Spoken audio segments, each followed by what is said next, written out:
She was alive. I felt it.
It's a trap!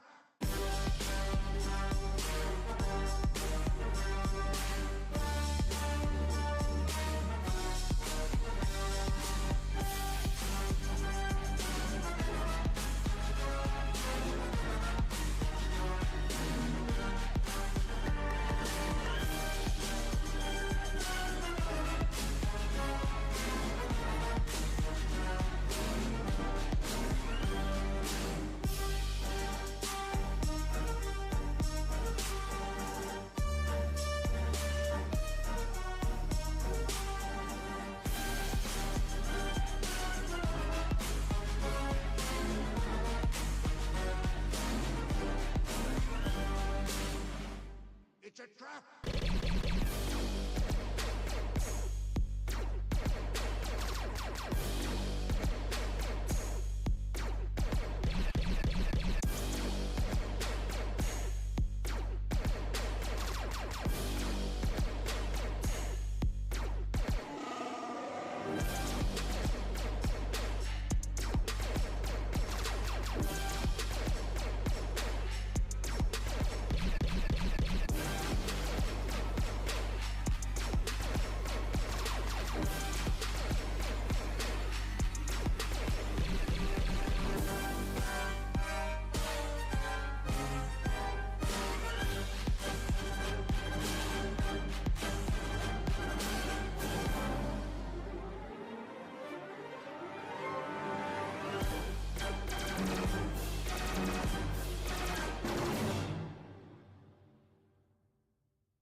The power of the dark side, side, side, side, side, side, side, side, side.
The power of the dark side, side, side, side, side, side, side, side, side,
why is my lights not on? Hold on.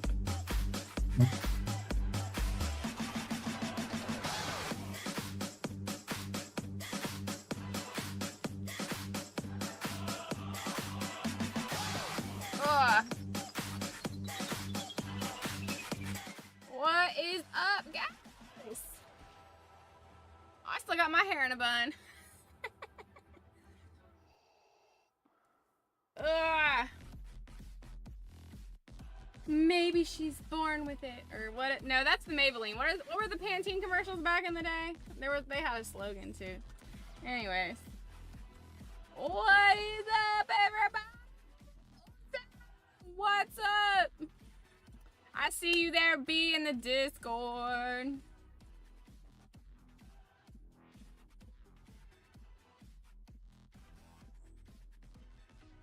Who are you cosplaying as today? Just me. Just me. So I was actually, funny story, I was gonna stream yesterday. But I had a very, very intense physical day yesterday. And I was very tired, and I took a shower and a bath, and then next thing I knew, it was very early in the morning. So so that didn't work out, but yeah. But no, I've been working in the yard today. It's kind of like there's a couple times in the season, like when you're gardening and stuff, that's like really important. One is making sure all your seedlings are living and getting the beds ready and planting everything. And then once is when everything sprouts up and you got to start separating everything really quickly. That way everything has enough room. So I was working on that today, and I just didn't have enough time to cosplay as anybody. So I just went with some more black to, you know, channel the dark side, if you will. Yay, physical energy drains. Yeah, it's like that. It really is. No Darth Talon cosplay for Halloween. No, I do not have a Darth Talon cosplay. I've thought about doing a Darth Talon cosplay, but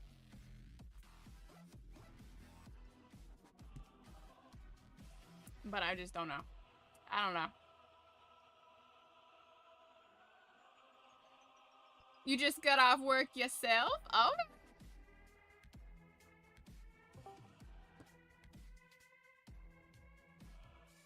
I wondered what happened last night. Yeah, I got physically drained and then passed out.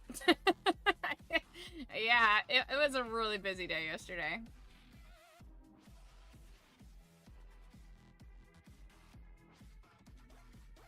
It wouldn't help beat the e-girl allegations anyway. I get accused of being an e-girl, and I just don't see it. I don't understand, because like when I think e-girl, I think like the really weird, over-the-top girls who like really sexualize themselves and have like the little cat ear headphones and do weird shit. You know what I mean. They do weird stuff. That's not me. That's not me.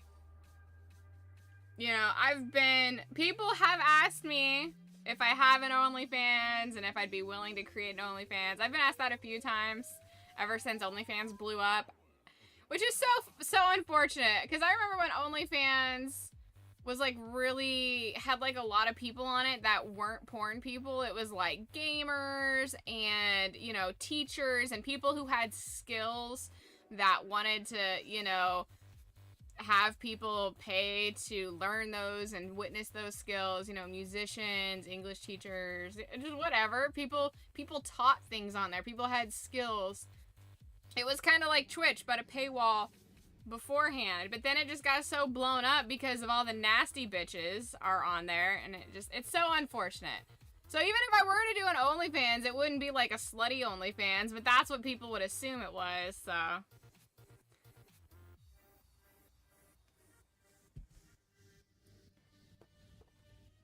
But, yeah,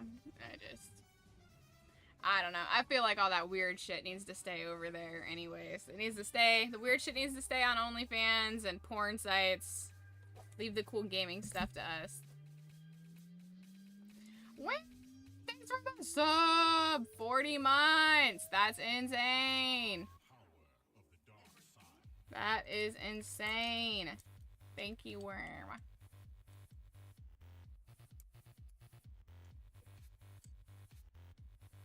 I don't know if I'm gonna do any full-on cosplays this year. I know last year I did a couple cosplays and character-inspired outfits. And, the year before that, I did a lot of fun stuff. I did, like, the sexy Wookiee. The Wookiee in the cocktail dress. That's gonna be one of my favorites, just because it's so silly.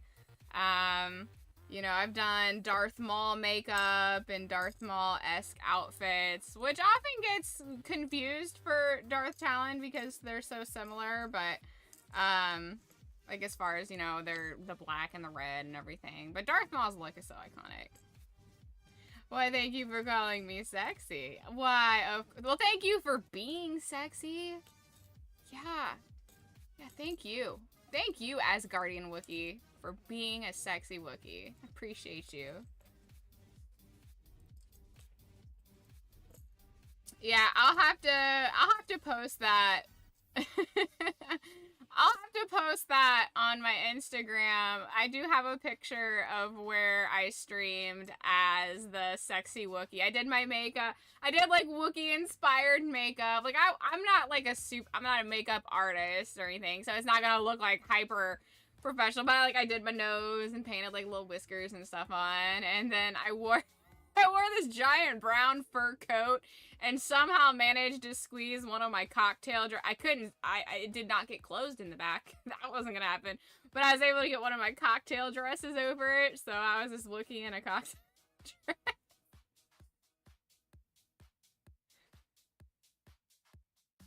Wait, Wookiees wear makeup? I mean, I bet they can.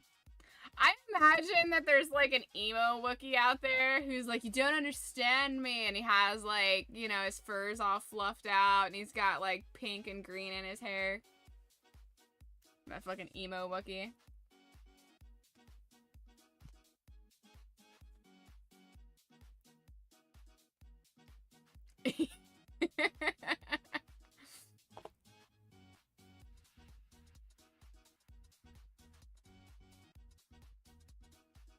Alright, are you guys ready for the Clone Wars Season 1? My red light is so fucking bright, Jesus Christ.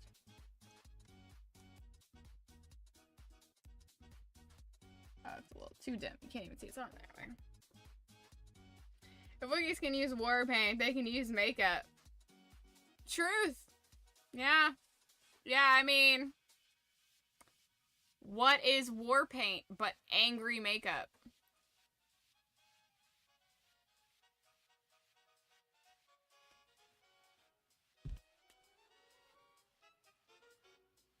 Imagine if Chewbacca was his dad. Whatever, dad. You don't understand. You don't understand my struggles. I have such a hard life. You don't get it. You don't get it. Meanwhile, Chewbacca's like, I remember what it was like before when there was freedom.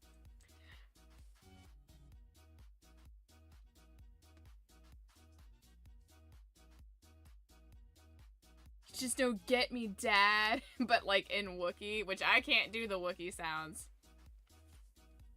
It does not. It sounds so stunted when I try to do it.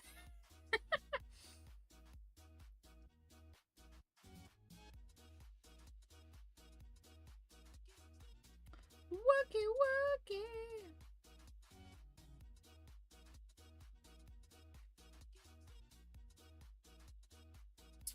All right. Let's see. And he rolls his little eyes. Like that? Yeah, okay. Yeah, you gotta like roll your R and like gurgle. I don't know. I need to practice it. That's just what it is. I just need to practice it because I've never actually practiced it, so I can't do it. There are some things I've been able to practice and do over the years, and things I stopped practicing and lost. You know, like I used to be able to do a really, really good Minnie Mouse voice. And I stopped doing it I used to do Minnie and Mickey, and I stopped doing it. I don't know, it stopped becoming a thing that was like a part of joking around, and just over a few years went by, and I remember one day I was like, oh yeah, I used to do that. I'd completely forgot I used to do it. You can't roll your R's. I can roll my R's, but I'm not super good at it. Like, I'm not consistent. Like, sometimes I'm really good, and sometimes it comes out, like, with 2 R's. Sometimes I can do, like, a whole, like, train of R's, and sometimes I can only do a couple rolls. So it's really weird. I don't know why. I think I get in my own head sometimes, and my tongue is like, you know, it just like stutters like a bad starter.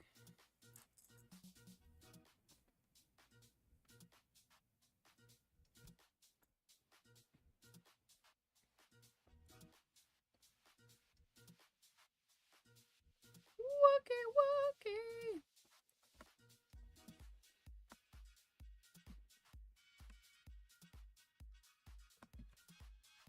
Why? Stop pulling stuff.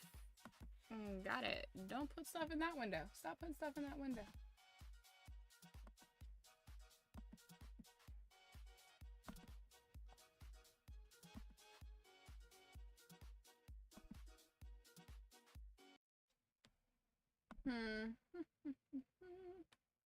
Oh, my homepage is donkeys. That's so cute.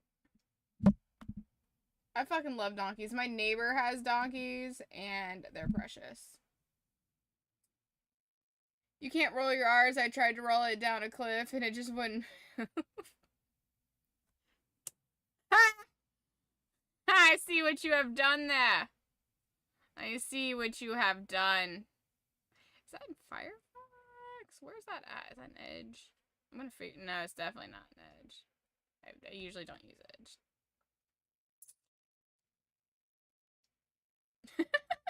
Shax.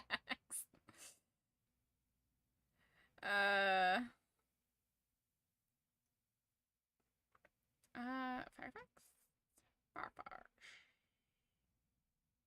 No. Okay, yeah, it's definitely in Chrome. Okay, so why can I not find it? Did Chrome have an update?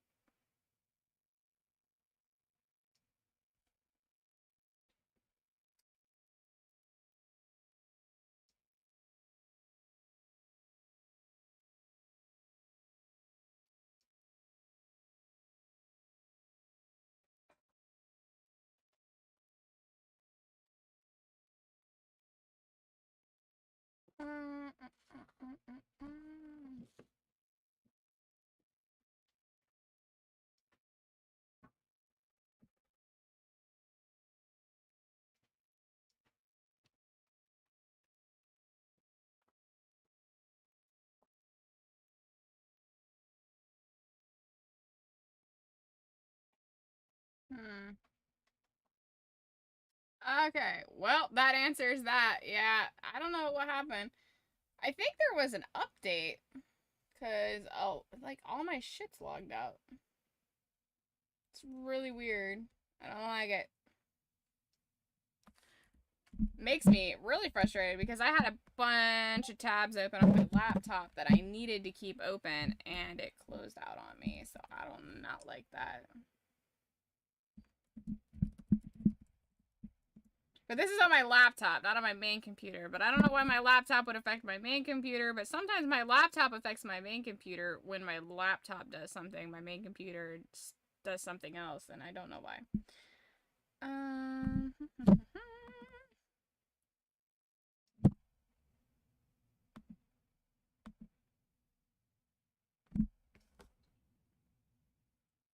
Kim, what did you do? OBS is always doing something. I don't know what its major malfunction is, but it likes to fuck me. It likes to, not even buy me dinner first. Just raw dogging it. Raw dogging life.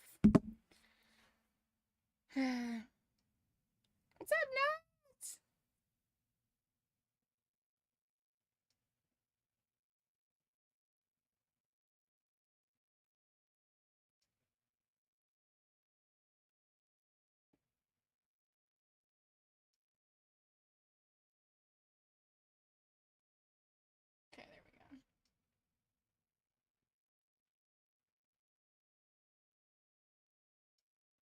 trying to get so you guys can see what we're going to be watching.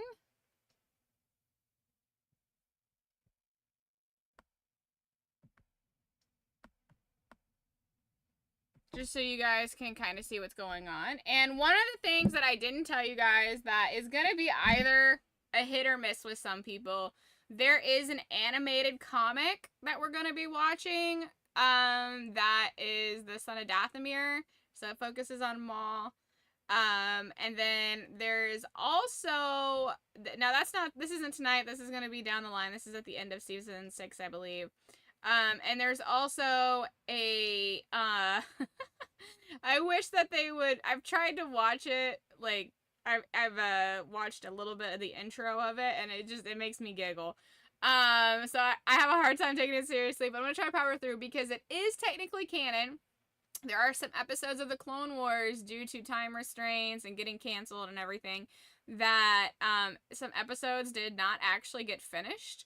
But all the voice acting was done for them, but the animation is very half-assed. And we're gonna watch those. Most people haven't seen them unless they're like a super duper Star Wars fan.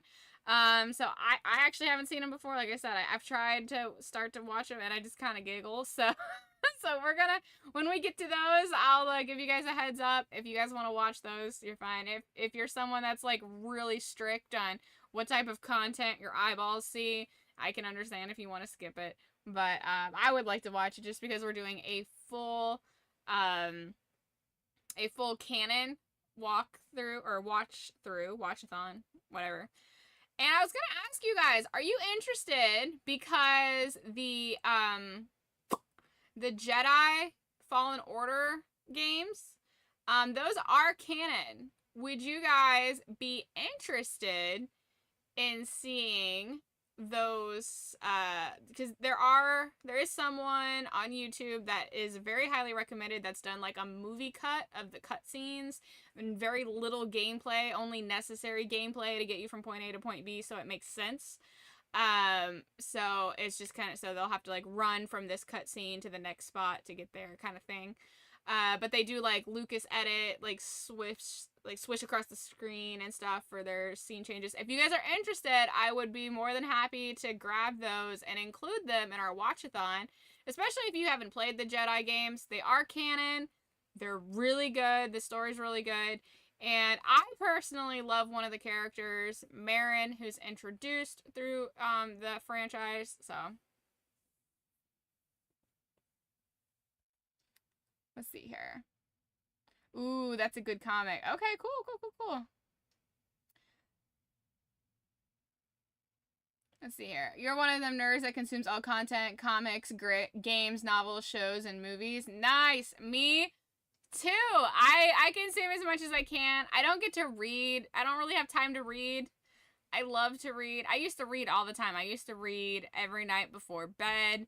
But then I got into gaming and working and being an adult and now gardening, and book reading is one of those things that kind of fell off. But what I do, I still buy books. I collect books now. Because I figure one of these days I'm gonna be too old and crotchety to play video games. And then I can fall back on my books and read. Or, when there's power outages and stuff like that. But I do have a fair amount of comics and stuff. I don't have a lot of Star Wars comics. I need to get Star Wars comics. I have Batman comics. I got DC. I got Deadpool. I've got The Lion King came out with some comics. Disney has their own comics. I got like Darkwing Duck comics. I've got Lion King, which the artwork on those covers is amazing. I was like, God damn it, I want to buy all the limited fucking artwork covers and shit. But yes, I do consume as much Star Wars as I can, or any fandom that I have, that I'm a sucker for. But I am a big Star Wars is probably the thing I've been a fan of the longest. I've been a fan of Star Wars and Batman for as long as I can remember, and Disney movies. I've loved those three things. Those three things have consumed my life since I can remember. I don't remember ever really having fads of things outside of that. And gaming, of course, gaming in general. But Sounds interesting. Oh, you played the first one. Nice. Yeah, okay, so I'll do that. I also, technically... Ah, shit. The storyline from Battlefront 2, oh shit, what's her name? It starts with an I. I'm drawing a blank on her name. But, her story arc, the campaign, the very small campaign from Battlefront 2 is also technically canon. I'll see if I can get that as well and work it in. Wow, thanks, Stream Elements. I would have never known Kim was live. Ugh, adulting. Yeah, for real. Somebody else showed him we can't wait to grow up, and then when we do, we want to be a child again. See, I don't mind being an adult. I just wish I was an adult with more money and time. That's my problem. I don't make enough money to, like, have luxurious vacations, or, like, I make enough money to where I keep my bills on, and I can put some stuff away for future Kim. Like, I put a decent amount into savings for long-term savings, because that's really important, and then I don't really have a whole lot left over for, like, fun stuff for Kim to do. For now Kim. For young and healthy Kim. Young and healthy Kim can't do shit. Old decrepit Kim will have money but not be able to do anything. So, that, yeah, we'll see what happens there. I can imagine you reading by candlelight and setting the book on fire. How dare you accuse me and imagine me in very accurate, clumsy scenarios? How dare you? I have read by candlelight before because I grew up very poor. I used to have to do my I used to have to do my homework by candlelight sometimes, and just because the energy bill, we had to make choices. Anytime there was bills that had to have choices be made, usually the electric bill was the first one to go. You know, like, mortgage gets paid first, and then the gas bill, because that's heat.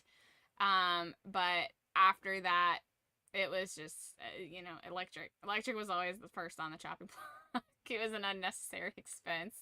So, I remember growing up, sometimes we didn't have the gas bill paid because it was also, like, too much. And in the winter in Ohio, I mean, we had a fireplace. There were definitely times where me and my mom and my dog would be, like, sleeping in, like, sleeping bags, like camping gear, sleeping bags in the living room in front of the fireplace with the dog and stuff, so. Oh, poor.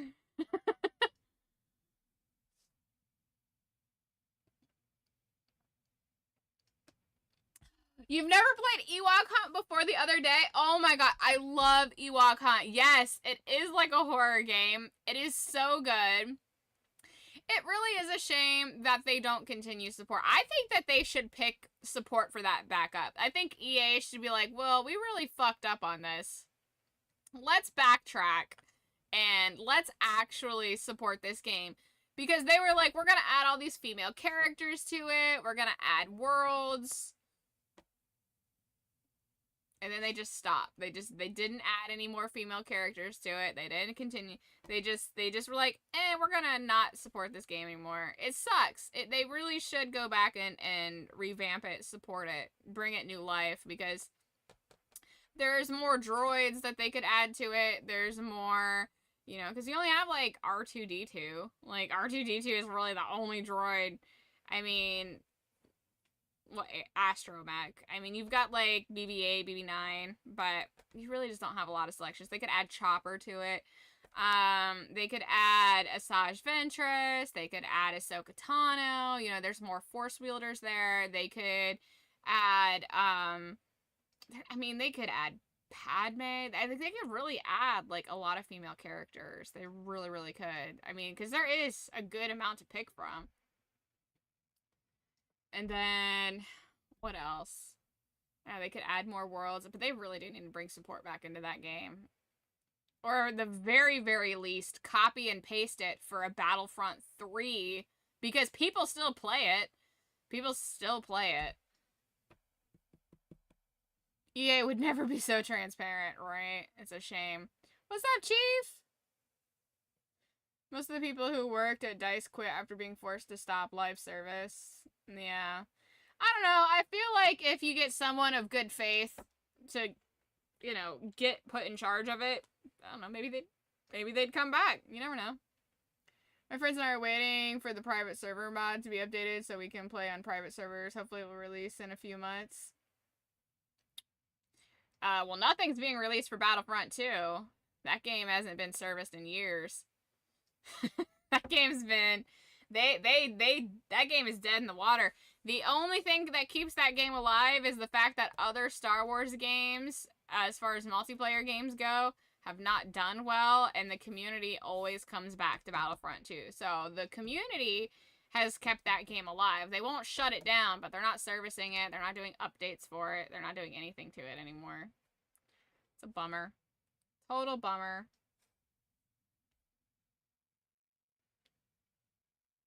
It's a Battlefront 2 mod from the community that is being updated. It's called Kyber. Oh, like for PC?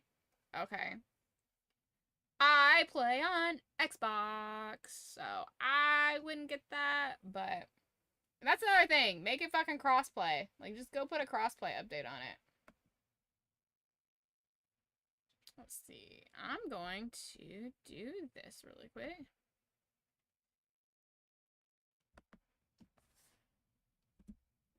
Alright, so these are the things I just put in the Discord.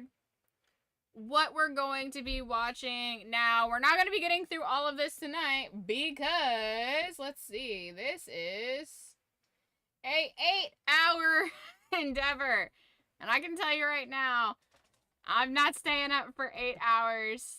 I gotta work in the morning. I gotta work tomorrow. I have stuff I gotta do tomorrow. But we will pick up where we leave off tomorrow. Okay? So, just so you're aware of what we got going on. Let's see, can I pin this? I don't think, can you pin it? Yeah, you can't pin messages in Discord. That's fine. I'll deal with that.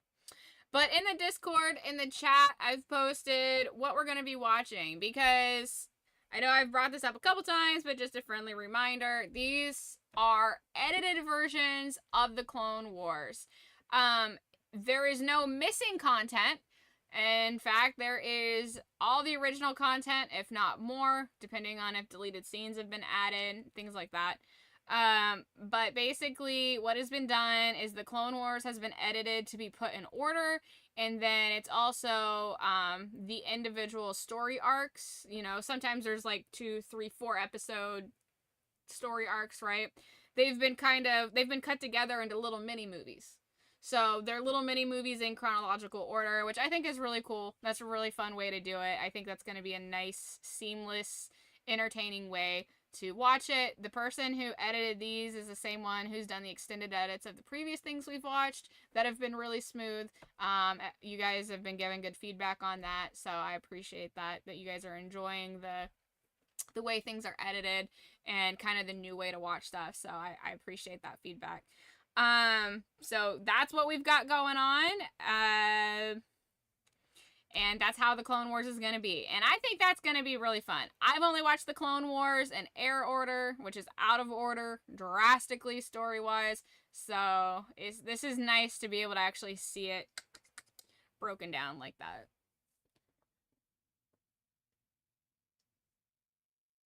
By now, everything should be crossplay. Agreed. I don't know, but I'm seriously hyped for when they do. Okay, cool. Cool. Well, guys, let's see. I'm not sure if my laptop audio reset. I don't know if you guys remember, but I was having audio issues with my laptop last time. It, wasn't wanting to play music through the laptop layer in OBS, but since then OBS has crashed a couple times and I've sent off crash reports to the OBS team. It's really funny. When I started streaming again on Sunday, when I came back, I've been gone for, you know, a couple months, and there was like 5 or 6 updates for OBS, and every single one of them had multiple things about addressing crash reports.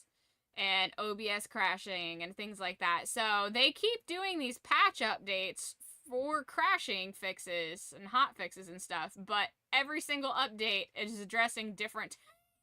So it's like, I don't know if it's just like things just keep, like they fix one thing and then something else makes OBS crash, but it was really funny. I don't know. I'm one of those people that reads patch notes on stuff, and I was debating on if I should update 5 versions of OBS, and I was like, well, it was crashing a lot anyways when I left. I was like, so I'm sure a few updates is probably good for it.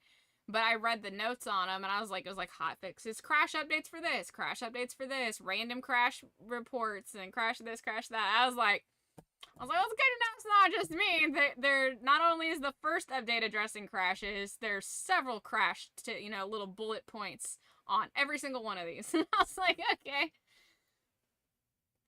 okay. Watch, I'm gonna be talking about it crashing, and it's gonna crash on me.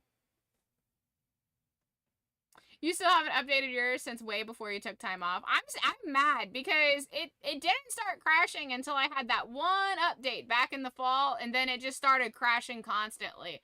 And I tried rolling it back and it didn't work, and I've been stuck with a crash riddled OBS ever since.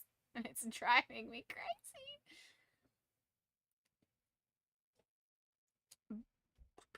But our first part of Clone Wars Season 1 is a story arc called Clone Cadets. So we're gonna take off with that. I probably should have put like the timestamps for how long everything is, but fucks it. We going in. We going in hard. Let's see if my audio works.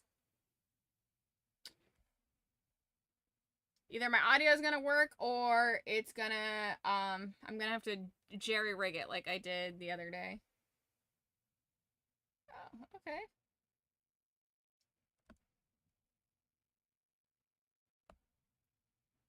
Yeah, I'm gonna have to jerry rig it. Okay. That's fine. I'm just gonna jerry rig it. I'll have to address that. Or I can try resetting the layer.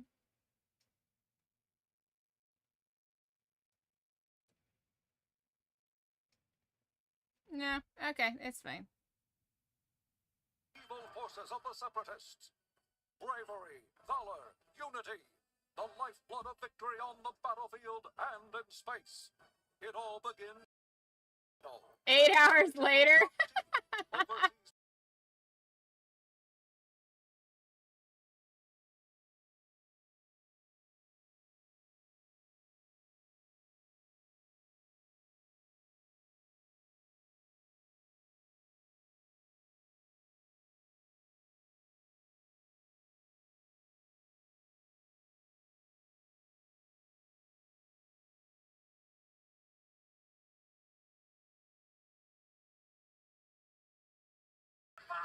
You know, when I first started watching Clone Wars, I found the animation quite, like, jarring, but I quickly got used to it, and now I really like it.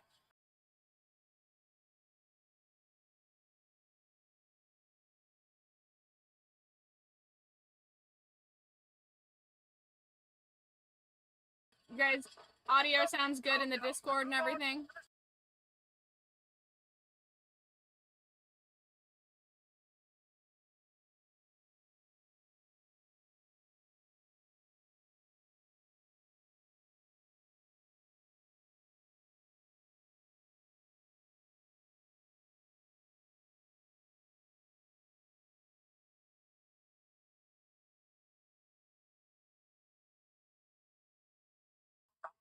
Yeah, it is actually really well done. It's really well animated. I completely agree. It's really well done.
And honestly, Clone Wars, like this, like, it has a lot of good messages in it, you know?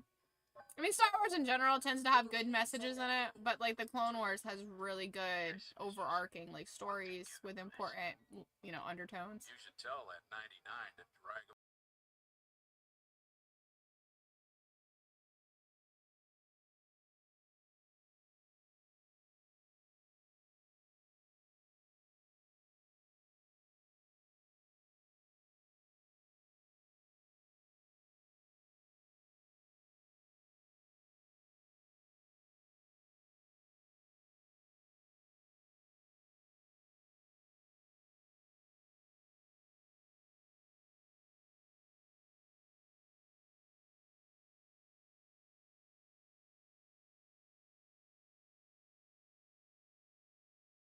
Alright, Celtic, I see, you know, you're going to bed. Sorry about that, but I'll see you tomorrow.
You don't give him enough credit. I low-key love 99. He's an OG, man. He's precious. You gotta respect 99.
Never leave a man behind.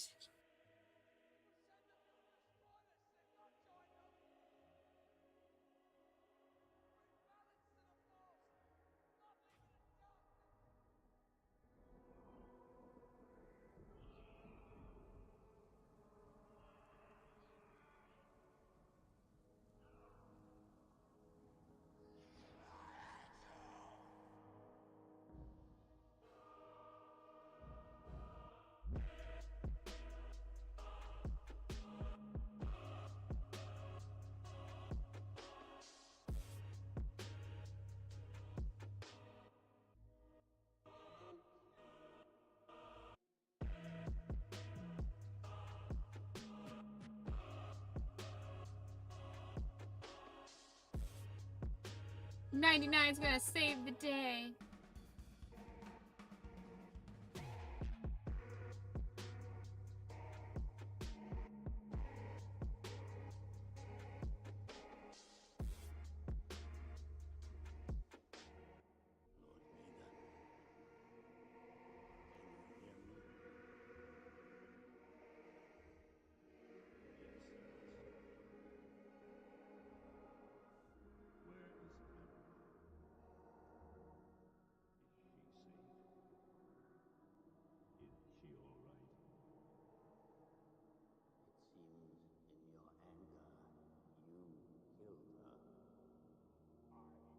I couldn't. She was alive. I felt it.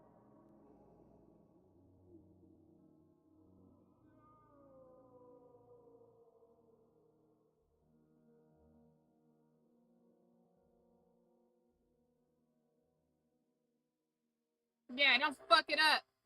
Don't fuck it up, Domino.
Is that a real wall?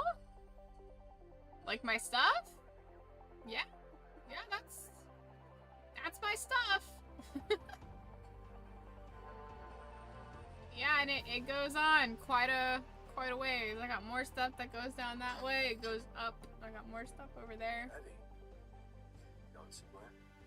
Nope, this is my room and these are my things. Just go back to sleep.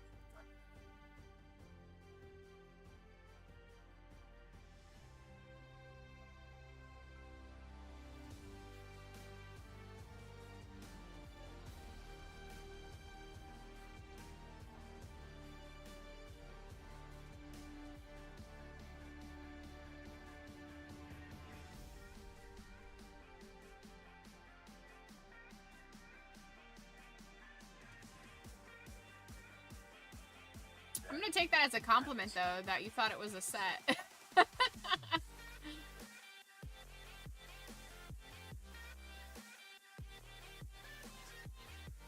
Welcome to the chat-in channel, by the way. We are doing a Star Wars watch-a-thon. If you would like, we're watching in the Discord. Just numbers. Looks legit. Thank you.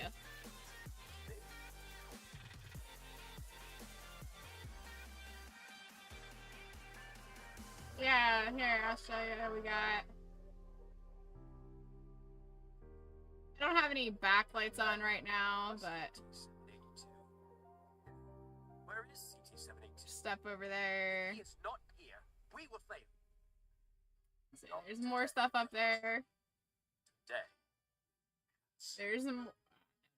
There's more stuff that way. So there's and then there's a wall on the other side behind the camera that you guys can't really see. Not right now anyways. And it's also full of stuff, so I have a lot of fun things.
I don't know how much you're interested in Star Wars, Chasing High, but we'll be watching the entire Star Wars saga in chronological order, and maybe we'll even play some Star Wars games.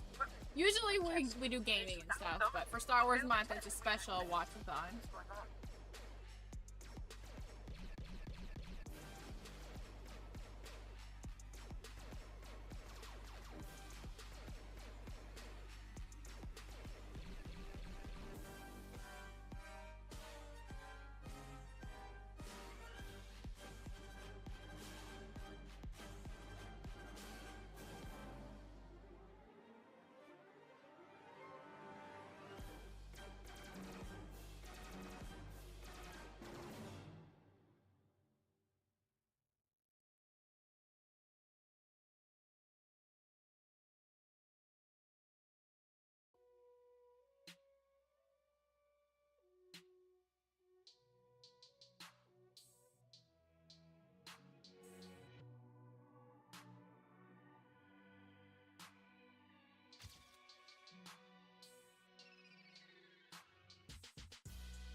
Yeah, Domino Squad! Got that big brains.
It's so cute!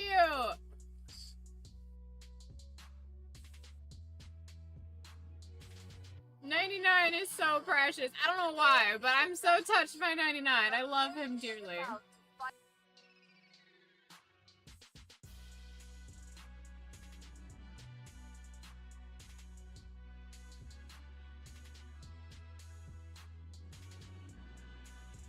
And also with you.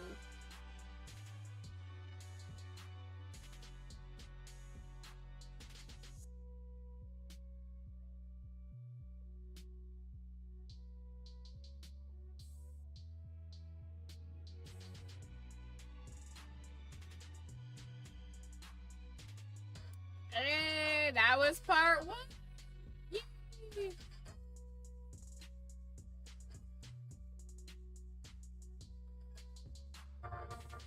So that was Clone Cadets, and the next is the Malevolence, the film cut version.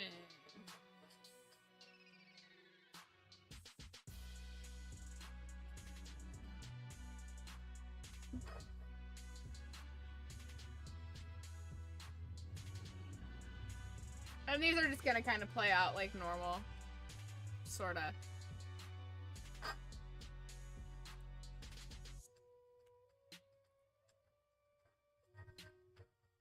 Trying to have my mouse out of the way for you guys and out of the way for me is a very difficult balance. Belief is not a matter of choice, but conviction. The Starfleet is under siege. Dozens of Republic warships have been destroyed.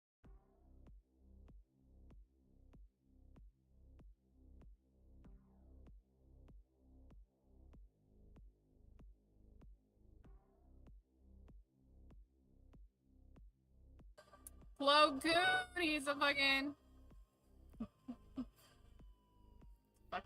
MVP.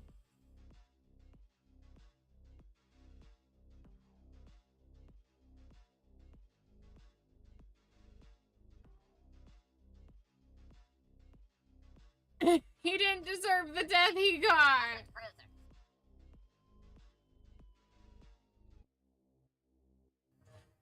Raspberry.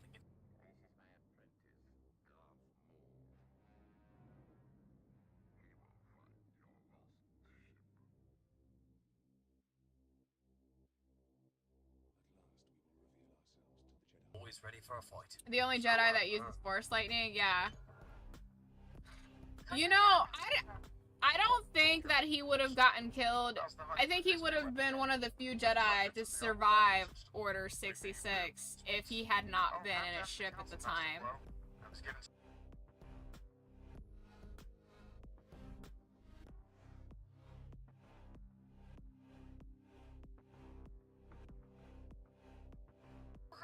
Lone Star.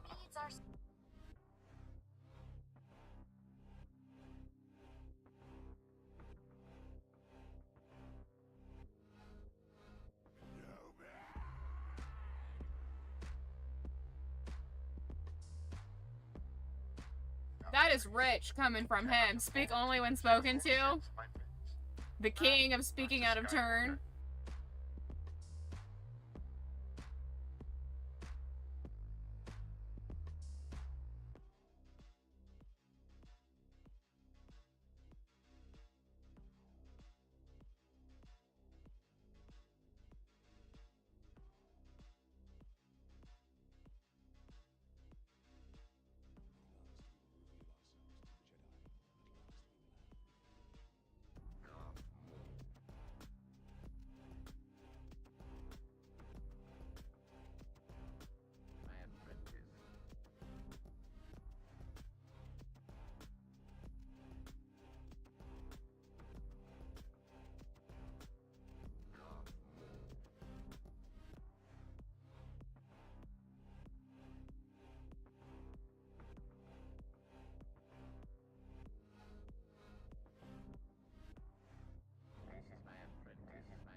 His chaotic, maniacal laughter. You gotta love Grievous.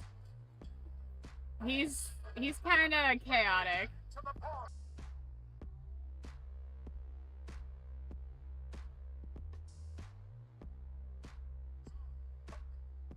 Flo is such a G.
Pedal. You will deploy as you have instructed.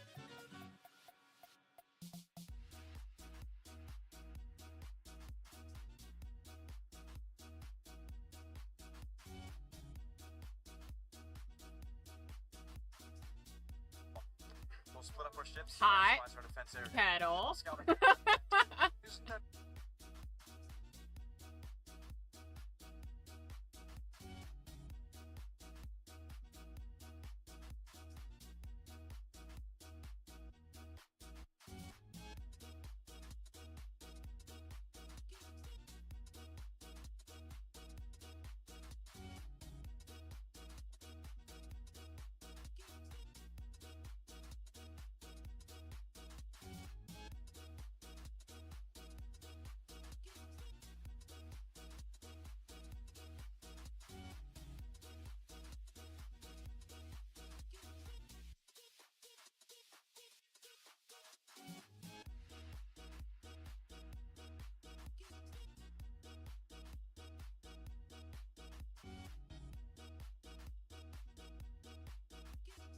And that's why Plo is a G.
He's such a turd.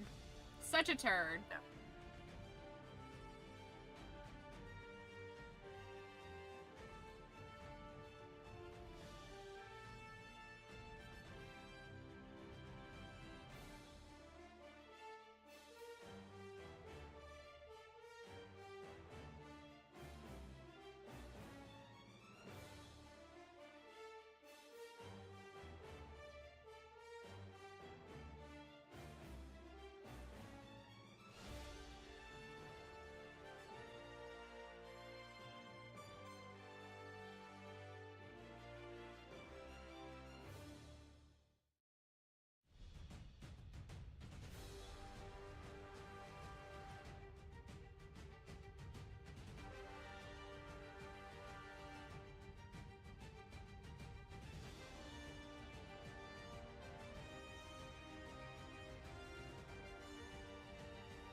master. The level of disappointment in his voice. Rescue.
There. It's time to go. The humming droid.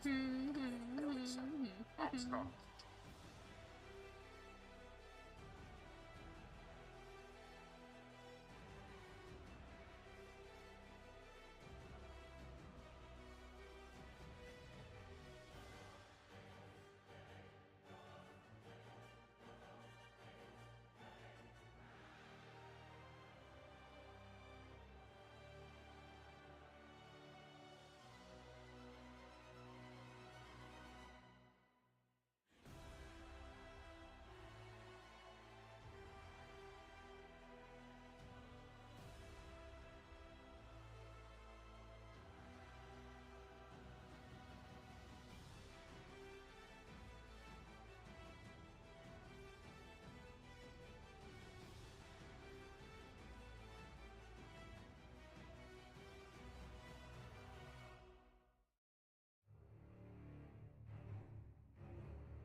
I love that the sound effects are solely for us, because realistically, no, it wouldn't exist. You wouldn't be able to hear anything in space.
Skywalker has His own, of course. That's your fault, Yoda. Yeah, twice the trouble. Your sense of humor. It's definitely his fault.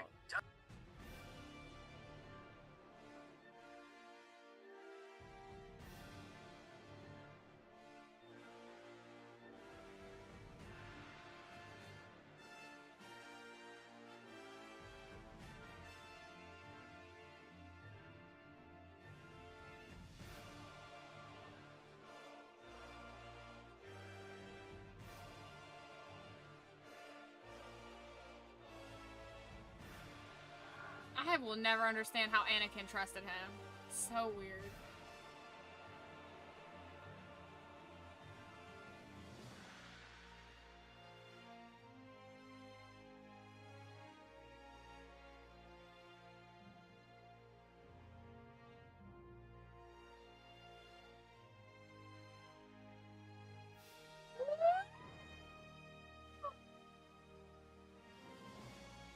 Sergeant.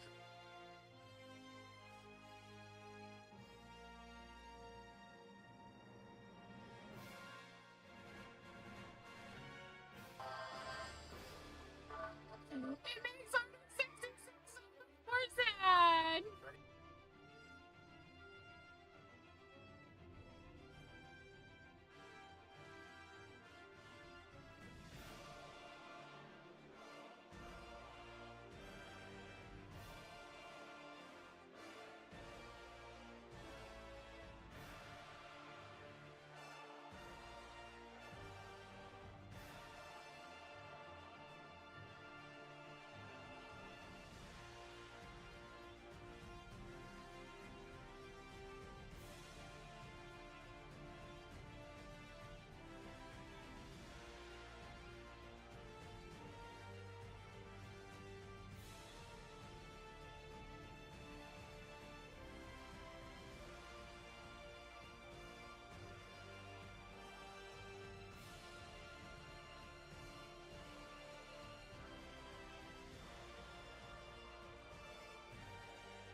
What about the medical droid?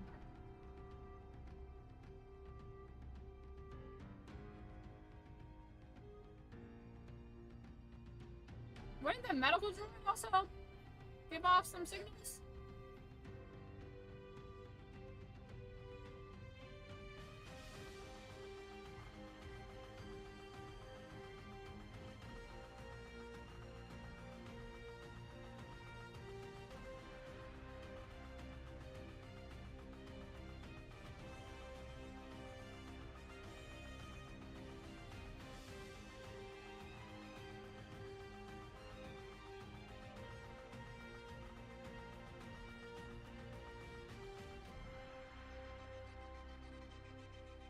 Oh yeah, they address that, don't they? It's been a long time since I've watched. Cut me some slack.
Hey, buddy. Welcome back. You always said you guys would pull through. General Flo said someone would come. Motel. We're glad he was right. We're picking up with the Star Wars saga.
Yeah, hit him with that band hammer. All right, man. Bruce Banner. This is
because Master Plo is gonna be one that you have to worry about falling behind. Like, okay.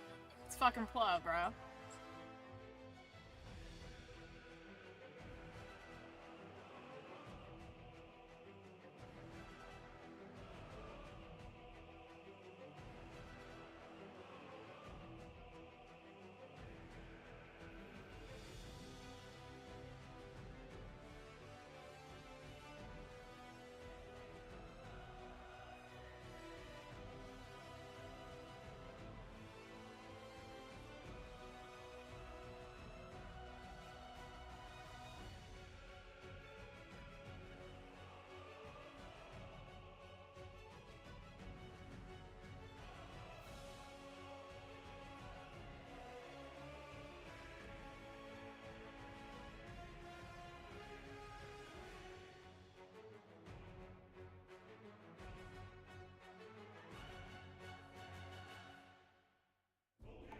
I'll take the ball. But you'd better be...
Not Grievous acting like a toddler. Are we there yet?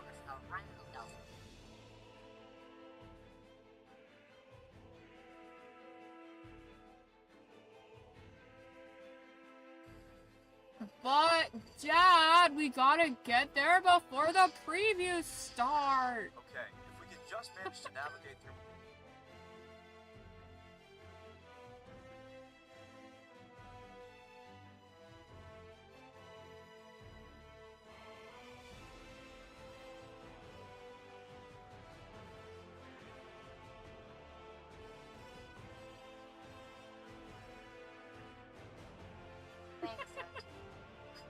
We care. We're just not gonna listen and acknowledge it.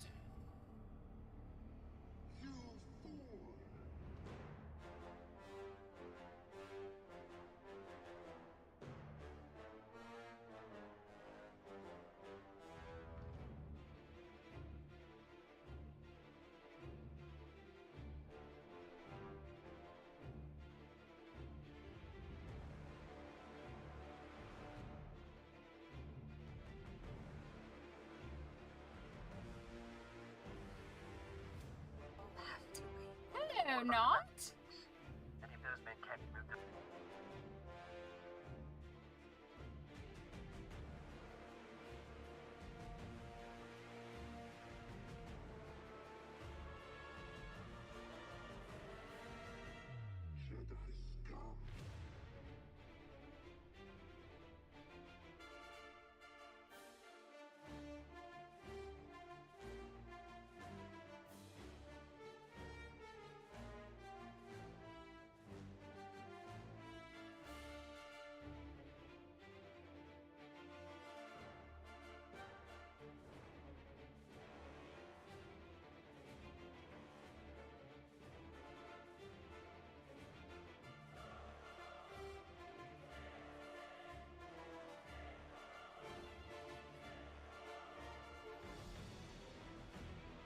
I do wish Disney would throw some of their money at the older Clone Wars episodes and update them so, you know, the textures and stuff aren't as dated.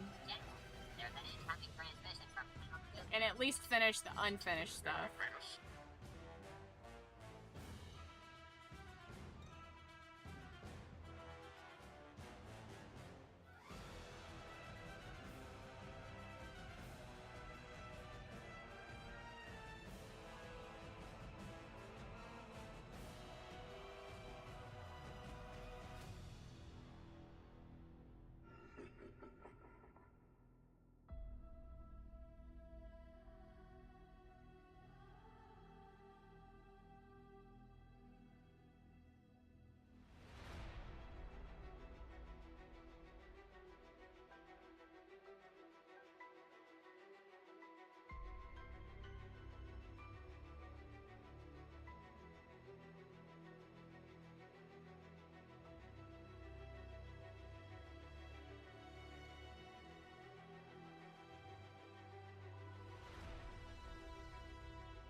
be that guy, but how come nobody sensed these things with the Force? They were like, clear your mind, you will see the path. Like, well, why didn't you see all these fucking giant spaceman ray things?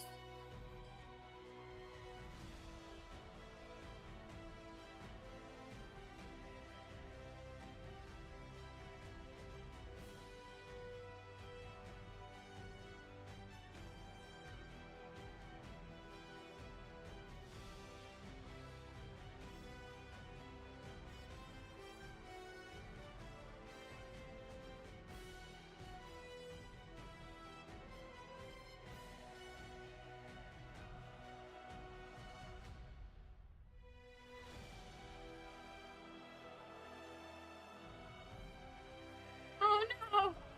His little head is doomed to float through space alone!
Are we watching them all back to back in one day?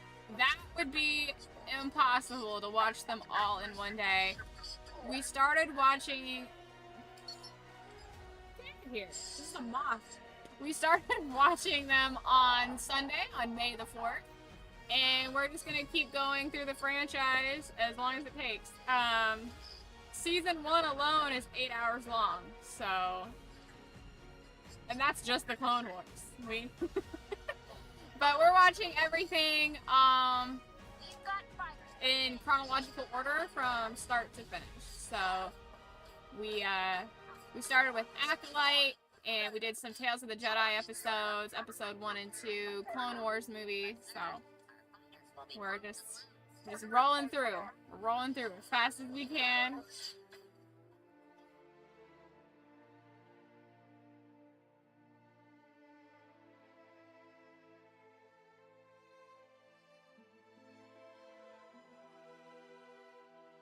But this weekend, we're gonna definitely be doing like binges throughout a good chunk of the day. So I'm really excited for that.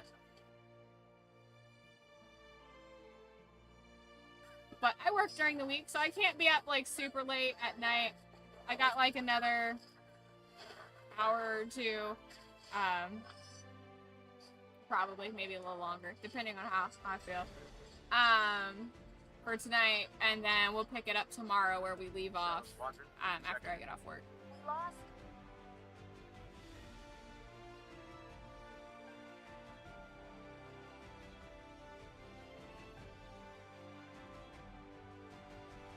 I cannot watch at work. I would love to, but unfortunately I cannot. I will stay. So we have to pick it up after I get off work.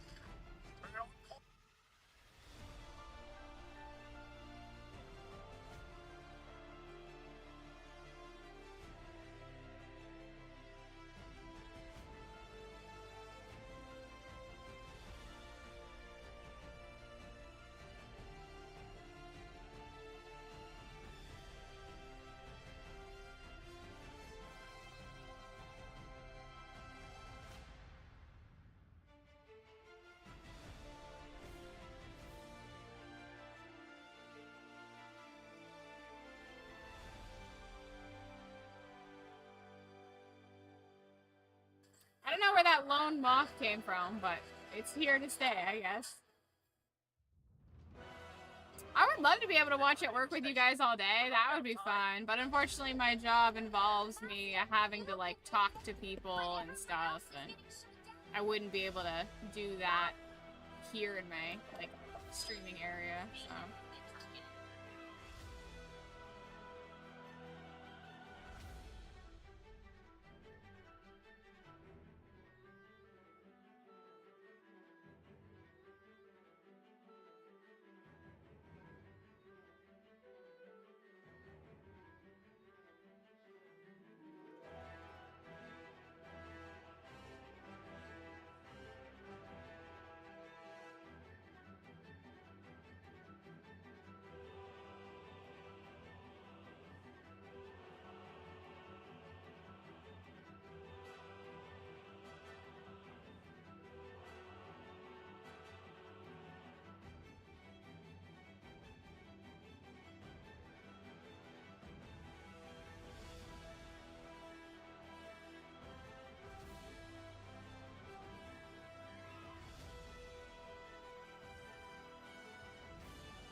Why don't they have more rockets? You think that the bigger ships would have bigger, just, just big old rockets. Great job, Master But Skywalker. what do I know? Ships.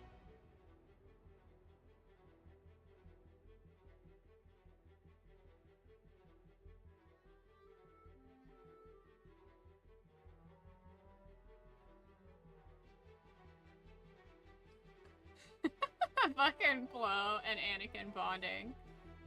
So Make good. sure our ships are ready.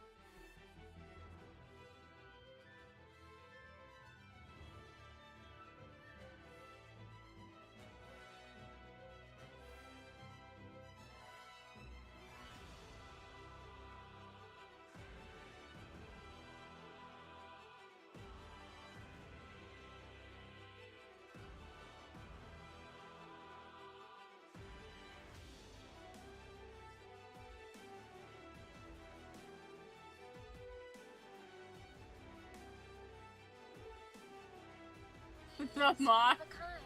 Return of the moth. I don't know, it comes and, like, bothers me, and then it just disappears, and I don't know where it goes. And I haven't been able to capture it. Got ourselves an extra viewer.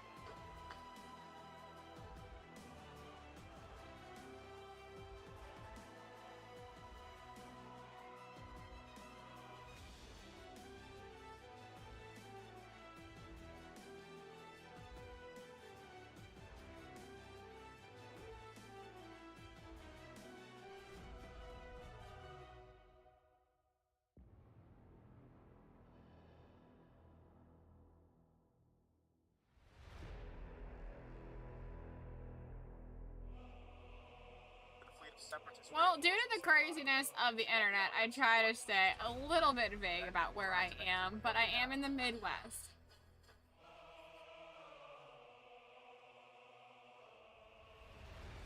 I live in the mountains.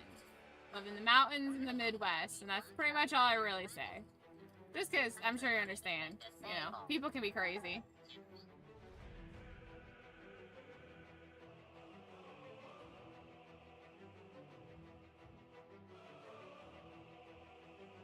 Yeah, I like it. Status report. I like it a lot. Attempting to jump to hyperspace. I'm originally from Florida, and I grew up in Ohio, but I'm in the Midwest.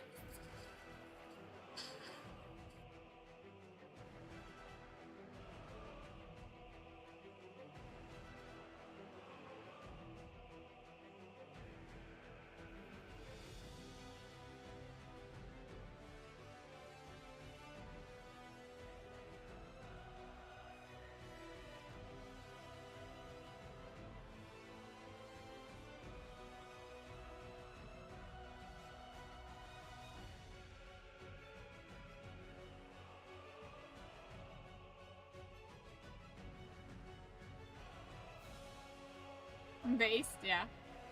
I like to call this a based space. We try to keep it based here.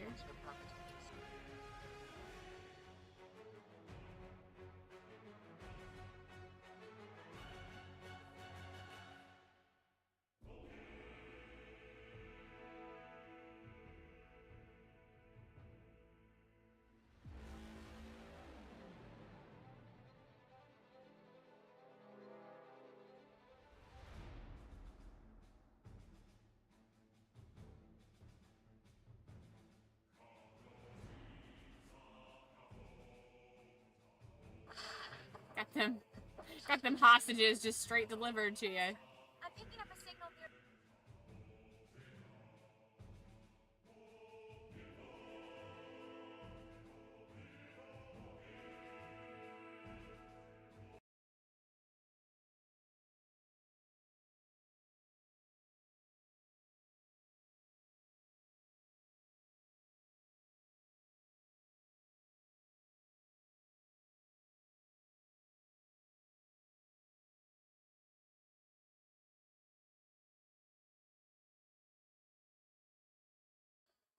That's right. I'm afraid.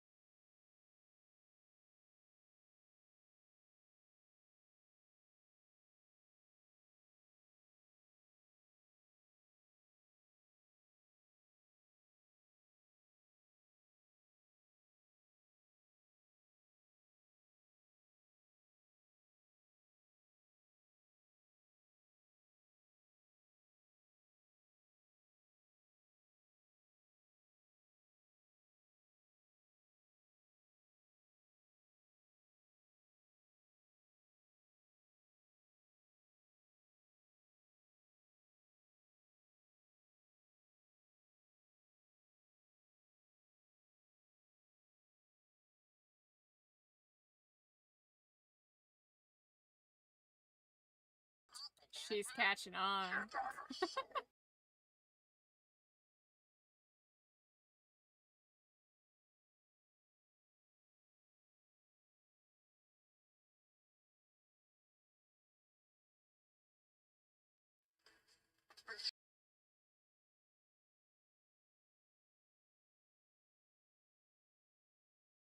Like, they think that they're just gonna get the ship fixed and the Jedi aren't gonna try to save Padme? Yeah, okay.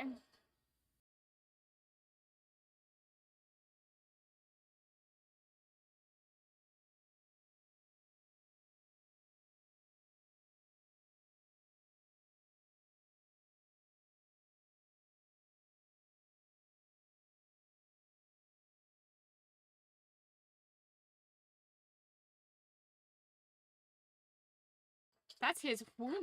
Of course he's gonna save her.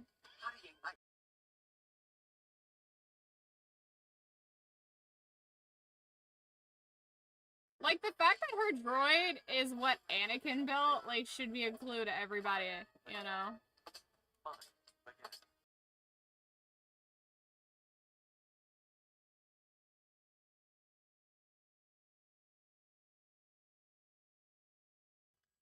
You posted a picture in the pets? Alright, I'm gonna look.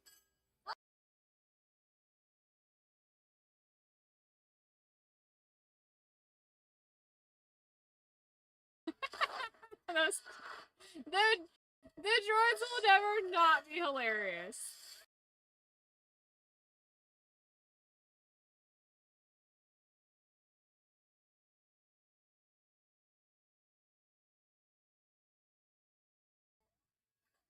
You have a kangaroo in your front yard?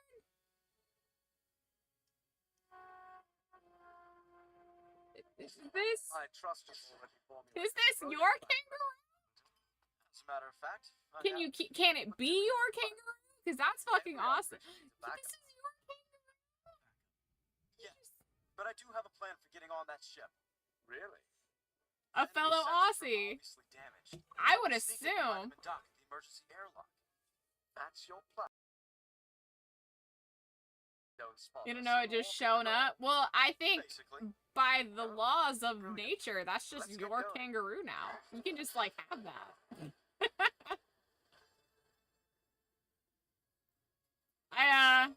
Yeah, I assume, Chasing High, I assume that Wookiee is an Aussie if you've got kangaroos in your front yard. I don't have that. We don't have that problem in America. We don't have just random kangaroos. We got deer, which are way bitchier looking kangaroos. I had some come in my yard earlier today. I was out in the garden, and I heard this weird noise, and I turned around, and there was these deer staring, and I was like, oh, okay. And then they did this snort thing and took off. I was like, alright, just don't charge me. That's all I care about. Because I don't know about you guys, but I am not fighting a deer. My brother! We got nuggets all over the world here. We are a very international channel. We have bigger animals. I don't know, a kangaroo is kind of scary though. Like, I wouldn't want to piss off a kangaroo. That thing could fuck you up. They're like if deer found meth. Just like, they're ready to go. Everything I know, I learned.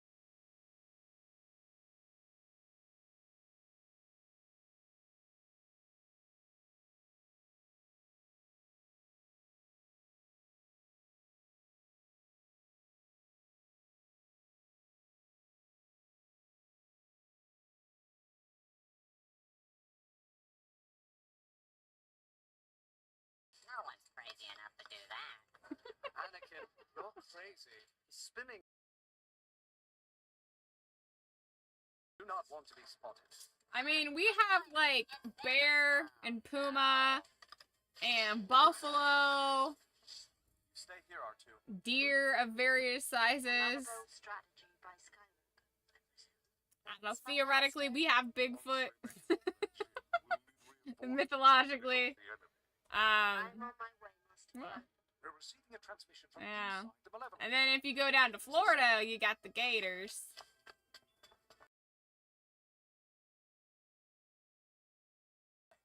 Yes, Pooh Bear. There's black bears I don't know for how long. in this general area, Obi-Wan and I are on board, too. they're very friendly. Black bears are very docile. You just don't approach cubs, and Ahsoka, like how can the we get to the rules of center? nature, don't approach anything during mating season. You know. But Halfway between the two. yeah, We're on our way. they have Did you pretty hear big that, Padme? territories, and I'll they're be kind of there. loners, so you don't really see them too often. I've only seen one once. General, we just detected And we got an coyotes. communication But I don't know how big those are compared to like, I don't Well, know, whatever kind of wild dogs you got over there. we didn't. I would love to have a bear. My dream pet is to have a bear.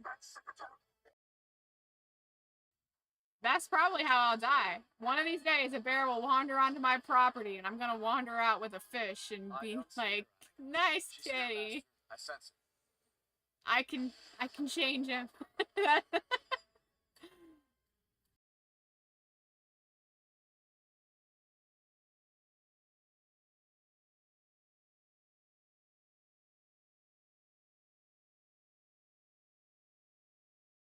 Beat you to it, yeah. No, you've never lived until you've had a bear hug from an actual bear. And once you have a bear hug from an actual bear, you want a bear. Like, there's wanting a bear, and then there's having bear hugs, and then there's a new level of wanting a bear, and I'm at that new level. Go hug a bear and tell me you don't want one. I mean, of course, a safe bear. But a bear.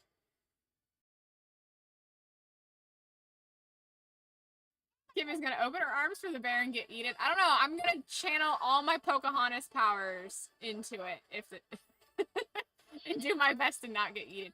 Black bears are really skittish, really easy to be scared, really easy to be like tamed. So I'll use the force. You have to trust me. I did know you'd say it.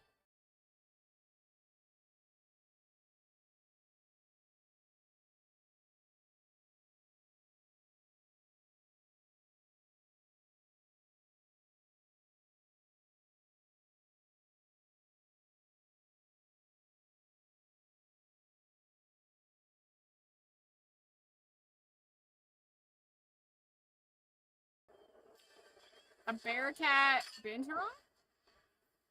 Watch this space. Next week, Kim will introduce her pet bear. I'm gonna try.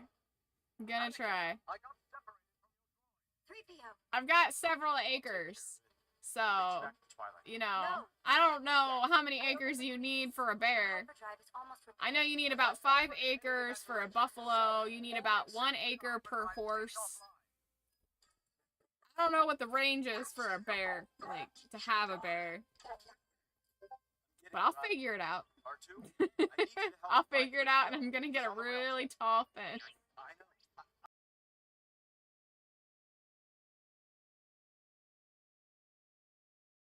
know. Oh, we also have bobcats in the area, so mid-sized kitties.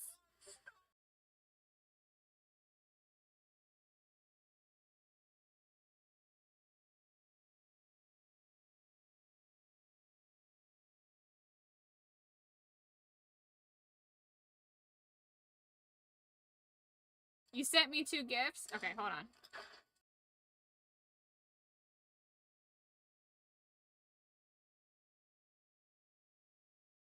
Oh, those things! Yeah, those things are super cute. They're so strange looking. They're like a bear otter hybrid. But they're cute. I still want a bear though.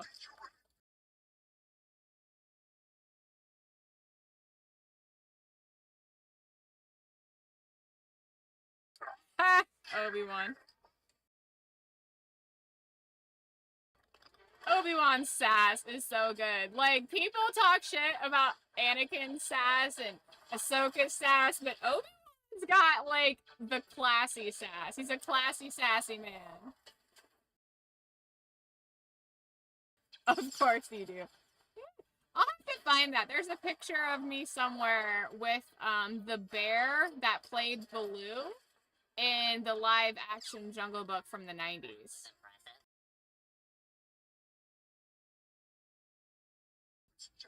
Also have a picture of me with a tiger. And a lion cub. Obi-Wan, Me and animals get along really well. I'm afraid Grievous is on to us.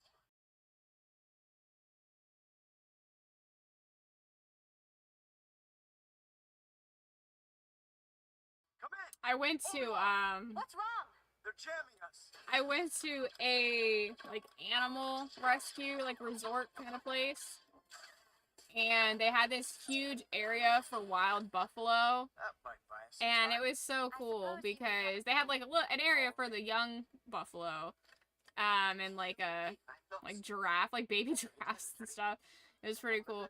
but they didn't allow the big buffalo, because the big buffalo were very much, they was like, you get the little ones healthy and then you release them into the herd, and they're very wild. And I walked over to like the fence to like kind of watch them, try to get pictures, you know, and they're so pretty. Buffalo, they're so gigantic. And one came over, like they came over a little bit, but one specifically came up to me and like let me pet it. It was really cool. It was one of my more Pocahontas-y experiences. It was pretty neat.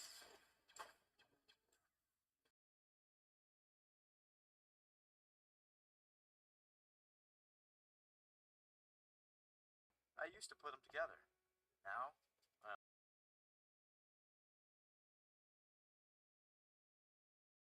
We were here.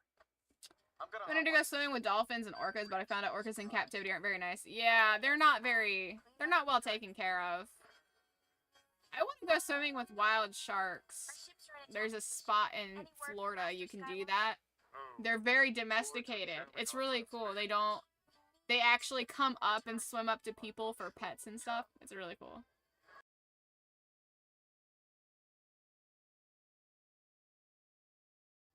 Hey, and Taxa renewed their Nugget Padawan subscription. Thank you so much.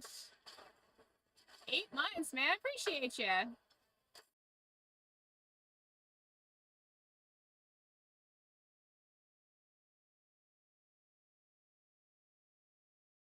Oh, I gotta stretch out. Oh, gosh.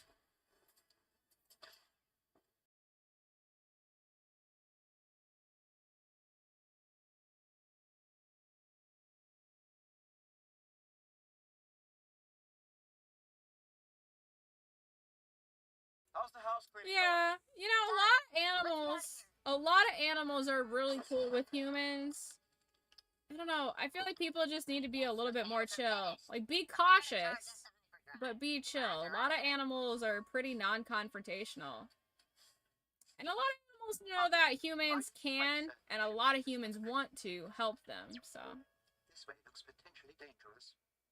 I'm good, Intox. We're watching Star Wars. How are you doing? Suggest we stay here and let Master Anakin find us. 3PO, what are you doing? Don't just stand there. Let's get back to the ship.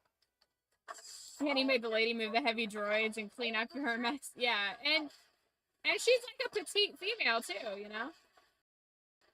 But she's a strong, independent woman. She don't need no man. R2, release the doc.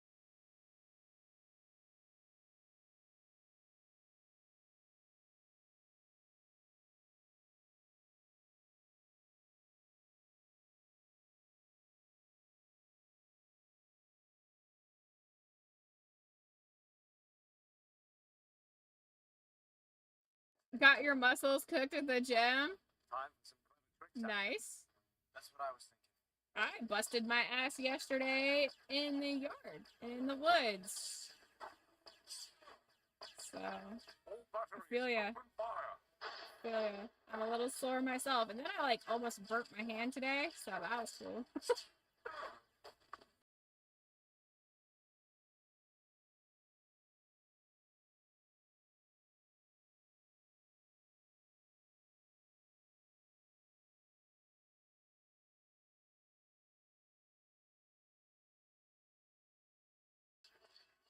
Obi-Wan being cheeky.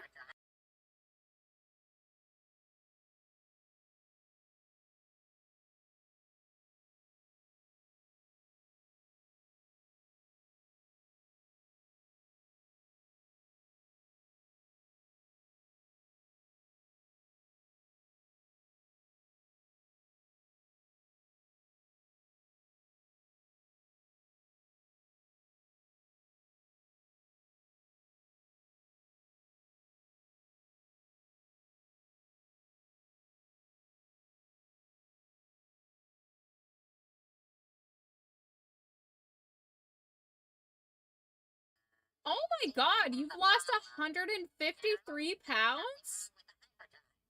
Since September? Bro, congratulations. That's insane. That is crazy. Good for you, man. Keep it up. Kicking ass. That was a high level of ass kicking you're doing, sir. Jesus Christ. That's very impressive. Good for you. Do you have anything left to your body? Like, that's a full person. You've lost a full person. That's more than what I weigh. That's so crazy. Like, that's so impressive. Good job. Round of applause. A round of applause for you. This is an old joke, but I'm going with it. I imagine you had some. Yes, you do. He's just bone and skin. He's just, like, he's cousin boneless, but he's just all muscle.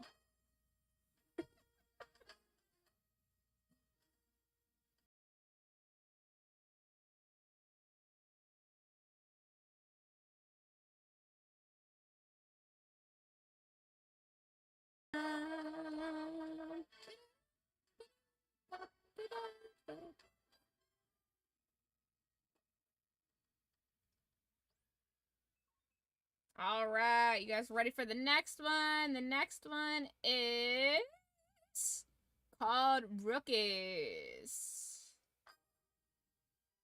I think that's the one we're on.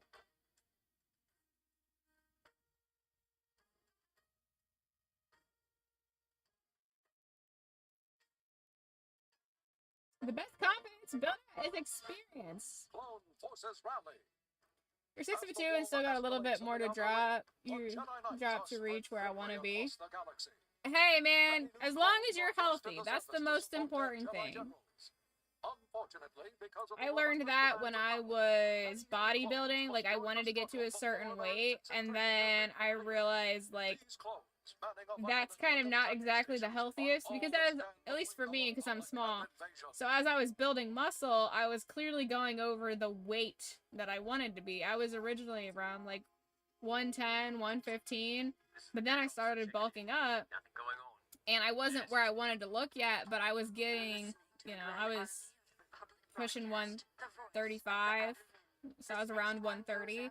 So I was 15 pounds over where I thought I wanted to be, but I wasn't as ripped as I wanted to be. So I learned real quick to go off the mirror and not off the scale. So keep that in mind, because some people don't tell you that. You don't think about that sometimes when you're looking at the scale. Sometimes you don't think about muscle versus fat weight and stuff like that. What do you know?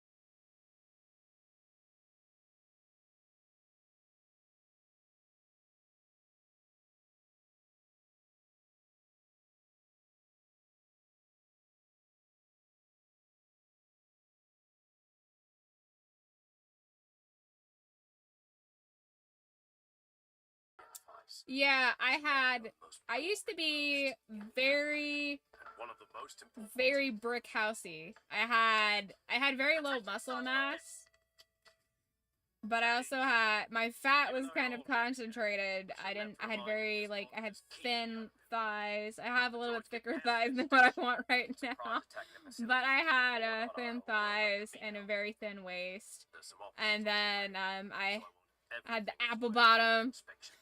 Like, jeans were always a problem to find. And I had the hourglass thing. God damn it, Moss! You're gonna turn me into a cat. But, yeah. So I weighed around 110, 115. Wore size, like, 0. Last time you slept. I'll sleep I do not wear size 0 anymore, I can tell you that. Intelligence spotted him in But, that was weeks ago. yeah. Since then, he vanished. I think if I tried to get back down to 115 now, I would probably not look healthy. Which is weird, because I'm like the same height, and I look the same, like, in my face, but, I don't know, something tells me it wouldn't look right now, for some reason. So, my goal is to stay the same weight, but be cut. Good man, that Cody. Because I'd like to get back in shape. So, We'll stay know. the same weight that I am right now, but have less fat and more muscle is the goal for me right now. Sir, incoming media shower. Raise the sheet. I had to convert it because we weigh in stone here. Oh yeah, I talk in freedom units here. Sorry. Sorry for those of you who don't follow Freedom Unit. Me? You can find just the way I am now. Well, thank you. I appreciate that. I'm a girl. I'm naturally very self-conscious about my body sometimes, so. As a 4'6", 328-pound man with a mullet, bald spot, I'm the vision of health, like Danny DeVito crossbred with an off-road sword. Fucking what a way to come in out of nowhere, Worm. Oh, it's fucking funny. You're so funny. You're funny. Roger, roger. CT-327.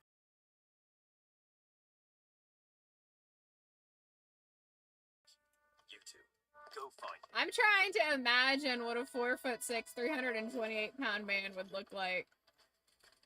Because, like, Danny DeVito is a big guy, but he's 4'11", like, as far as, like, big. But he's 4'11", which is the same height as my mom.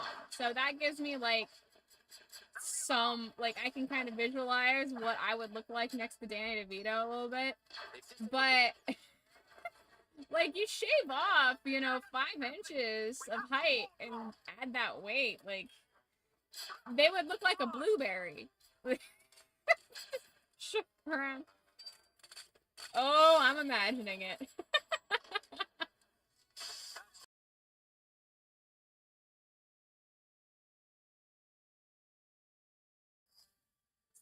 I used to go out to clubs and bars and stuff a lot. And there's a band that had a lead singer who was really short. He actually was, kind of an acquaintance of my mom and dad a little bit. My dad was a musician. You know, musicians kind of tend to ride in the same circles a little bit. And he was a short guy. I think he was, like, I was taller than him. I think he was about the same height as my mom. He was like 4'11", 5 foot, somewhere in there. And, I don't remember how it came up, but his thing was, we're all the same size laying down, baby. And it was so fucking funny. Like, in the context of the conversation, it wasn't creepy or anything. It was funny. And I was like, that's ingenious. That's such a great short guy line. We're all the same size laying down. You're not wrong. I think it's funny. I'm sure some people think it's cheesy. Some people think it's cringe. I think it's funny. Maybe it depends on the person and how they deliver it, but I thought it was funny. Yes, like Violet, except more toenails. Got them double nails. Rishi outpost, come in. Violet from Willy Wonka, absolutely. Sorry, Commander. Experiencing My uncle would say that all the time. You laughed at it so hard the first time you heard him say it. Yeah, the first time I heard it, I fucking died. It clearly stuck with me. I only heard him say it once, maybe twice. Roger, roger. But that shit stuck with me. That was hilarious. And that was like, Look, I don't know, you in charge of this one. probably 16 years ago. So it's been a while.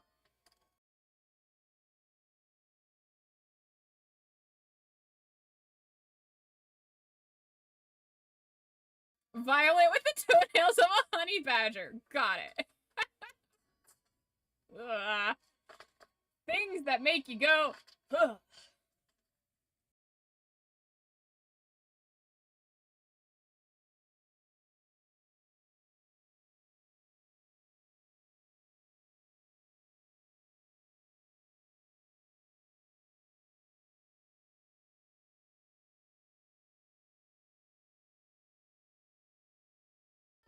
Cut up.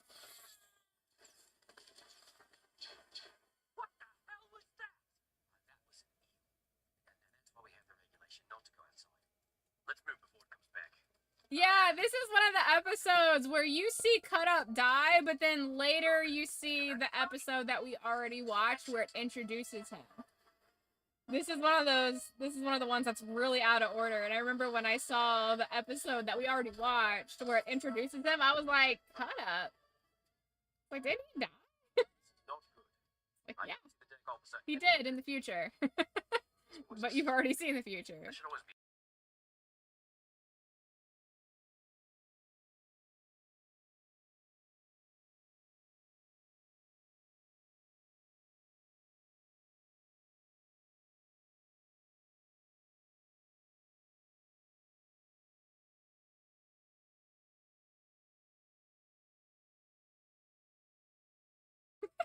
We need to inspect the base.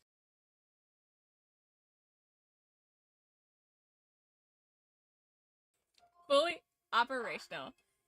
This is all the way it should be, fellow clone human brothers.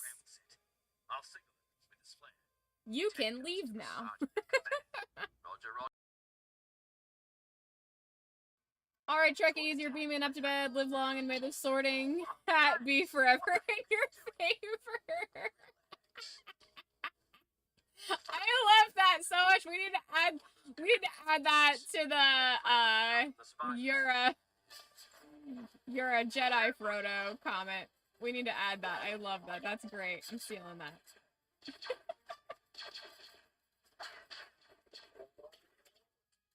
In the future, a long, long time ago. In the past, in a galaxy far, far away. Right.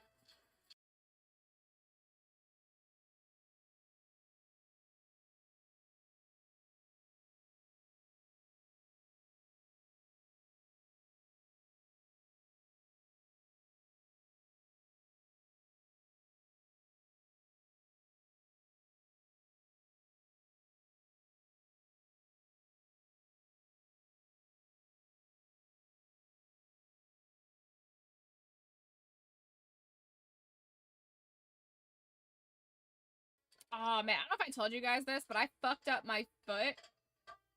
Like, shortly after everything with Luna happened, I fucked up my foot bad. I jammed my big toe and it's still swollen. No worse than And I'm constantly trying to massage it and get it to feel better. It is so sore.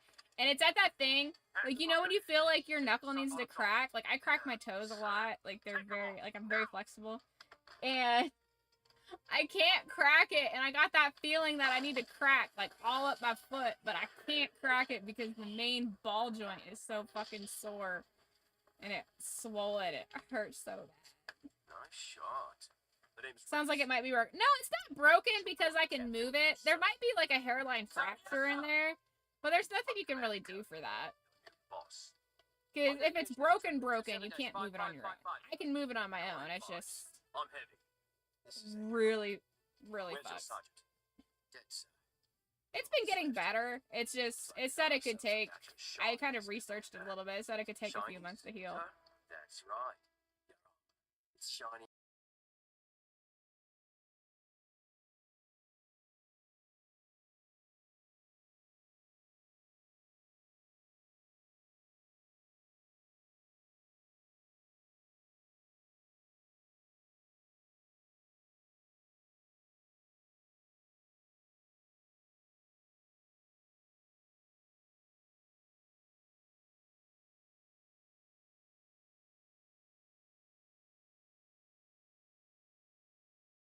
To work on our own boring. Cody and Rex being the opposites to Obi-Wan and Anakin is pretty nice. Right.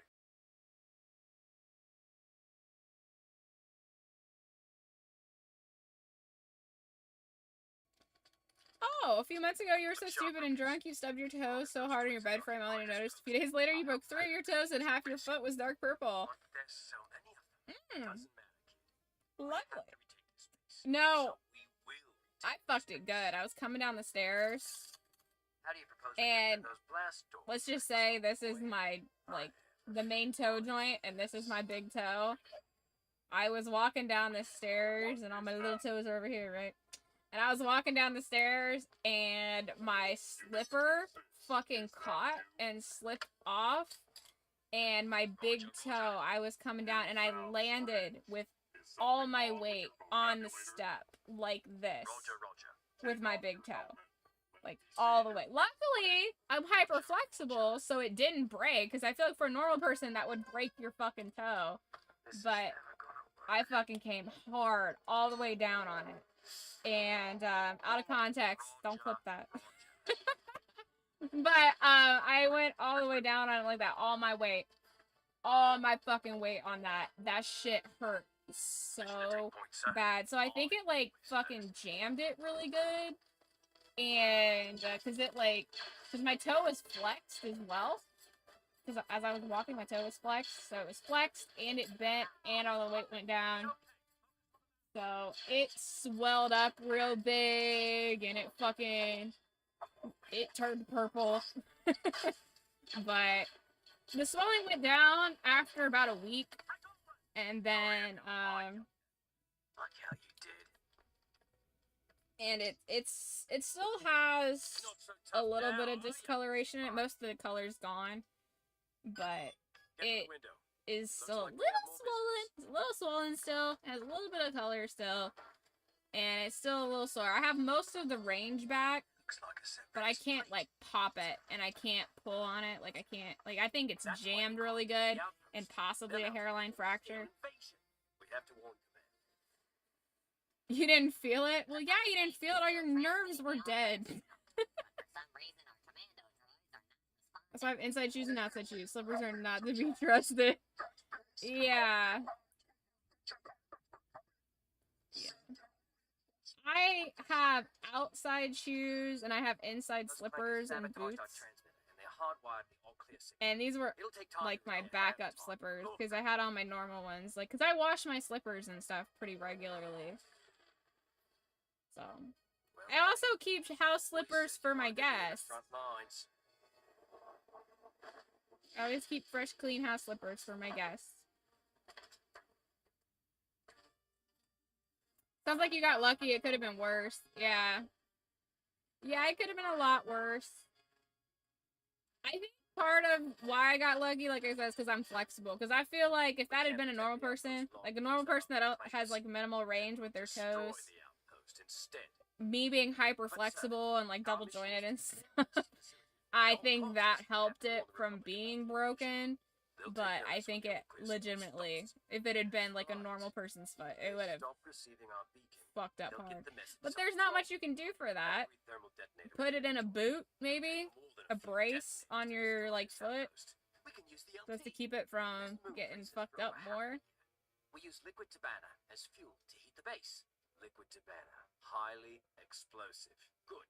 Bring the tanks here and prime the detonators. Should have put the slippers in four-wheel drive. That's fucking hilarious. Alright, listen up. There's only one target of interest. Yeah, there's not much to do with broken toes. Yeah, I've had a broken toe once. And we went to the doctor. I was like a teenager. Understood? And the doctor was like, yeah, there's nothing we can really do. We can, you know, it's not like we can put it in a cast or anything, you know. So all they did was, they gave me like this foam boot thing. It wasn't even like a full boot. It was like, it went over my foot like a, I don't even know, but it had like open toes and an open back, so it's kind of like a sandal, I guess, a little bit. But it was secure on my foot. But it was foam, and it protected everything, but allowed for space and air. And then it, they gave me crutches so I could stay off of it. They're like, other than that, nothing we can do. It'll just heal. Picked a vacuum cleaner. Broke my pinky toe. It's the only time I've ever broken a bone. And it's so unfortunate because your pinky toe actually has a lot of nerves in it. So it's like one of the most painful things you can break. That shit sucks because my pinky toe is very tiny. I'm gonna avoid putting my feet in the camera because there's people out there who are for that. But my pinky toe is very small. My pinky toe is like that big. I have a very tiny pinky toe. And then my big toe is like a normal big toe. And my pinky toe is bigger than my big toe. Like, it fucking swelled up. Shit hurt.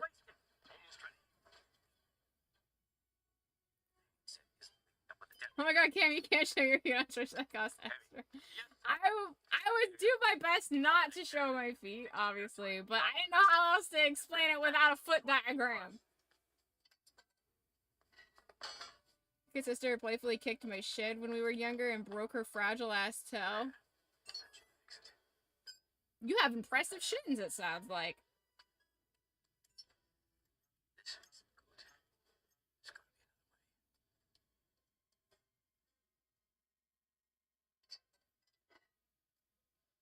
Bumble, before you came into the channel, one day I was in the midst of a really crazy muscle fitness craze, and I was really buff. I'm not really buff right now. I wish I were, but I'm not. It's when I was going to the gym, like, all the time. I was going to the gym hard. And I was on stream, and some gym mommy type of guy came into the chat, and he was like, show me your thighs. I was like, what the fuck? I was like, no. Like, I was wearing jeans. Anyways. I was like, I'm gonna take my pants off on stream. Like, what the fuck is wrong with you? Because I had, like, you know, I was wearing, like, a racerback type shirt. So, like, you could see, like, my shoulder muscles and my arm muscles and stuff.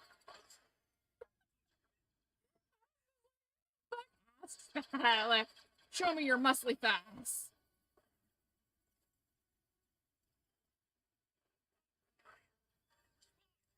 You've worked 6 of your toes, but you're clumsy. I'm clumsy, but like I said, I'm flexible. I'm very bendy. So I bounce a lot. I'm a bumble. Bumbles bounce. There's always one guy out there. Yeah, there's always one. I don't know if you saw it the other day, there was someone who was like, my day would be much better if you showed me your feet. I was like, that's a really weird way to come into a channel. Like, okay.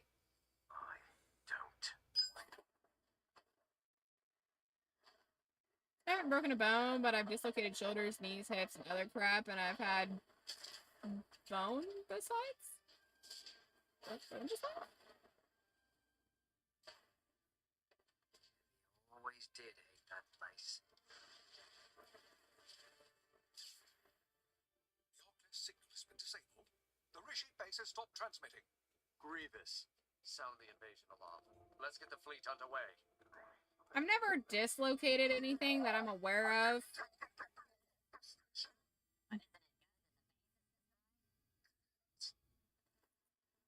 But I don't know. I do have my back tends to get out of place pretty bad. But I go to a chiropractor regularly because I have like scoliosis and stuff. So I have to get like very extremely like bent to be popped. Like a chiropractor. It's funny, like I'll be laying here like this, like on my side, like around my back. And then like you lay like with your freaking like legs to one side, right? Actually, yeah, legs to one side. And then they pop you. They like put all their weight on you and push you this like part off the table while this part stays on the table. And they have to go like they'll lay across me to to pop my back. And it feels amazing. It's great. Oh, bone bruises. Ooh, I've gotten a lot of shin splints over the years. I feel like I have fairly strong shins because of all the shin splints I've had. No. Autocorrect got me. The Republic wouldn't have learned of the Separatist invasion until it was too late. Dislocated both shoulders, both knees, and your right ankle. Oh, and your thumb. Oof. I can take my hand out of the socket willingly. Like, it doesn't come out super far, but, like, you can see it. See it pull out. Keep in mind I'm small, so it doesn't have a lot of places to go anyways, but... But like I said, like, I'm hyper flexible, so, like, my... And then, like, well, it's kind of hard to see it that way, but... Like, I'm very bendy. The other hand does the same thing.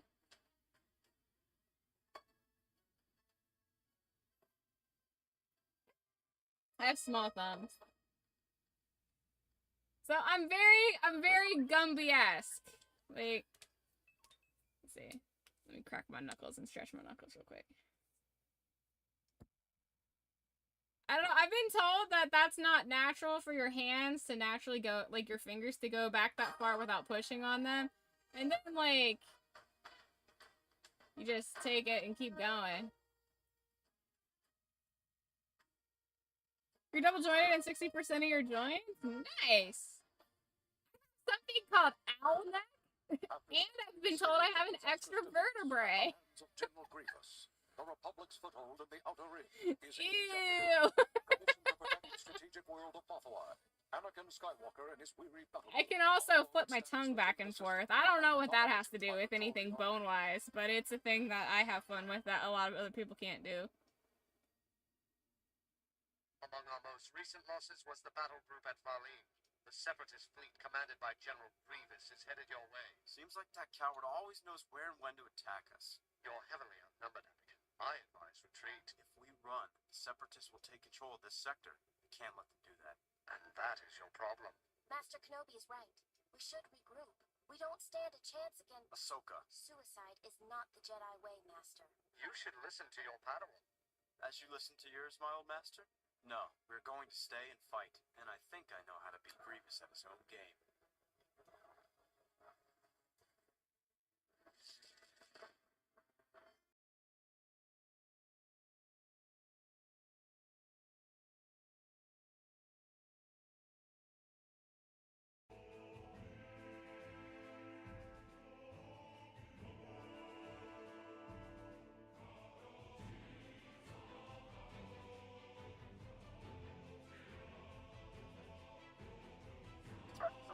Oh, you can fold your eyelid under your eye without oh, that's weird.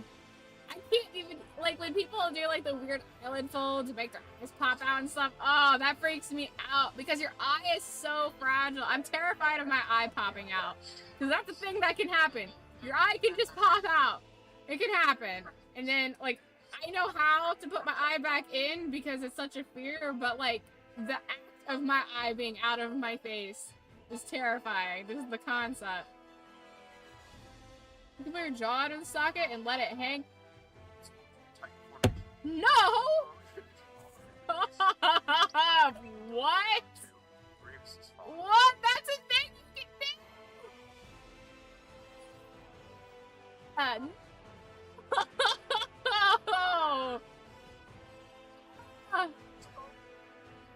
Yeah, so what? Fucking, you're, okay, I know what house you are. You're Slytherin. Freaking Voldemort over here, just... Jesus Christ.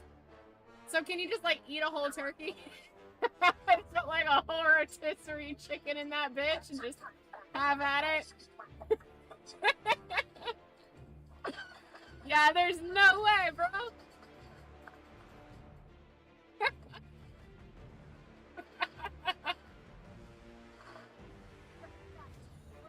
Oh no! So we gotta fight where we want to. Oh, I can't imagine. My jaws, like, they'll like click sometimes. I don't know. Maybe I need to dislocate my jaw. Maybe that'll help fix it. Like, I used to get my jaw adjusted at the chiropractor, but that was my old chiropractor. My new chiropractor, I don't think they do that. But We're not retreating. Good thing you gave us that extra power. yeah, I can't. How does that even work? What kind of fucking face sorcery? They're in position. Unveil our little I don't know. I don't know how you would do that. If I tried that, my jaw would just fall apart. It makes eating difficult? Oh no. No, see, I love food. You should see the spread I made for myself earlier. I was having a fat girl dinner. I had comfort food. Comfort food is in Australia, but around these parts, it's things like macaroni and cheese and chicken nuggets and green beans and potatoes.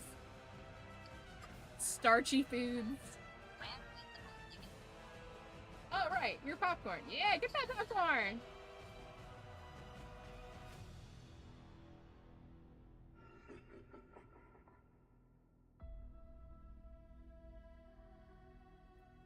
Oh, get your popcorn. Did I say that? I don't know if I said that while I was on mute or not. But yeah, get your popcorn. Do that.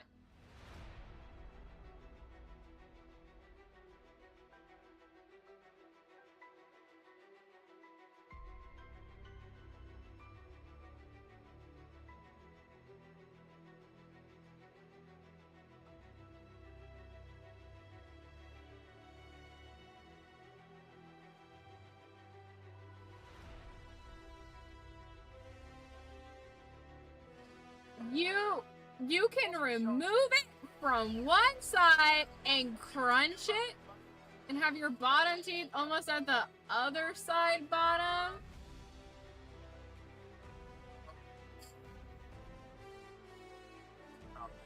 Have you talked to a medical professional about this? It sounds like you might need to talk to a medical professional. There's no way that sounds like that's good that your body can do that. Like, I'm trying to think of, like, if it's a problem for you to, like, eat and stuff, like, does it ever come undone by itself? I don't know, I'm just imagining, like, being, like, old and having that problem. That sounds terrible. I don't know. Maybe you need to get your jaw wired. Like, that sounds fucking... That sounds crazy.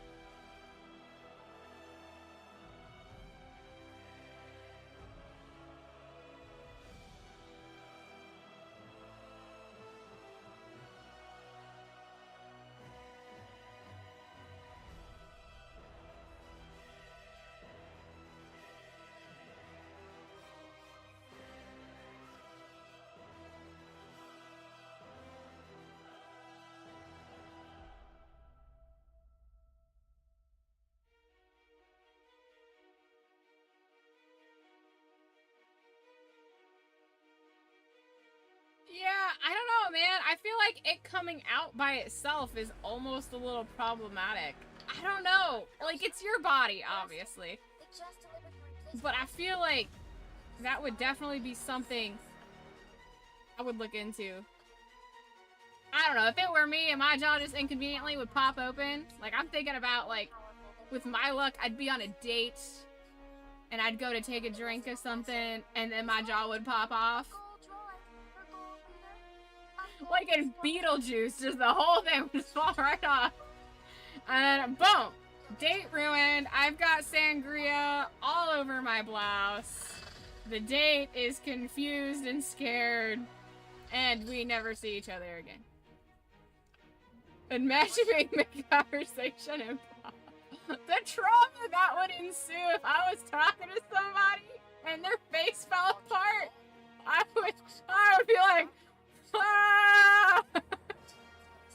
Like, it's a great party trick, but oh my god, I would die if I was talking to someone and their face fell in half. There's no way I'm not panicking. I'd be like, oh my god. Like, yeah, you good? Been there, done that? Like, I don't want to alarm you, but your face is a lot longer than it used to be.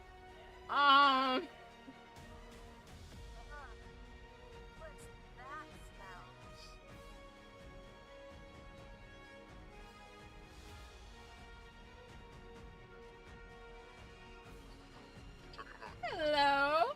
Hey, Rashad? I'd like to buy a joy. Rashad? Sell it? What is up? How are you? Welcome to the chat. Welcome to the channel. Good morning to you. Very early morning for me. Now that's what you call a draw job. Turn hard to you. You have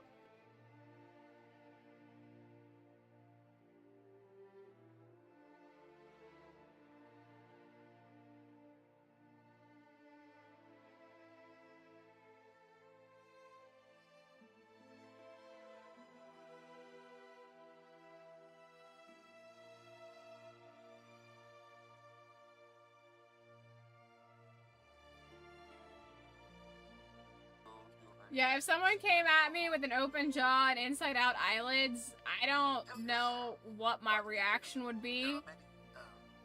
I don't know if it's gonna trigger my fight or my flight, but you better watch out. I'm gonna be like, zombie! No!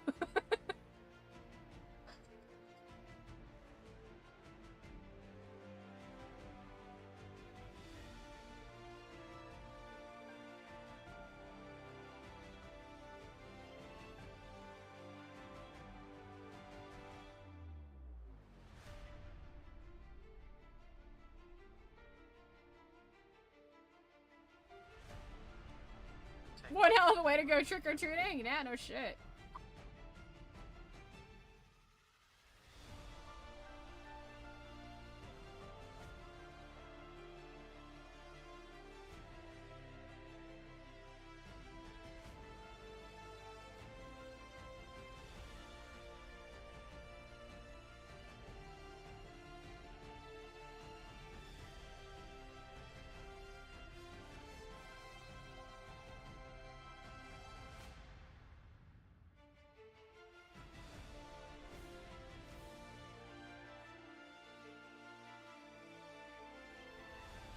Aw, poor robot feeling inadequate.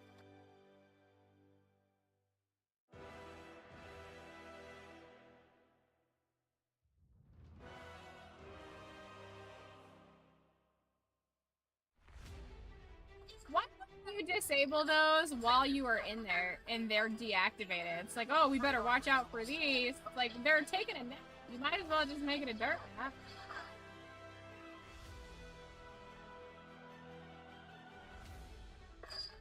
You just put giant spider legs on your dog's harness and take him trick-or-treating? Aww.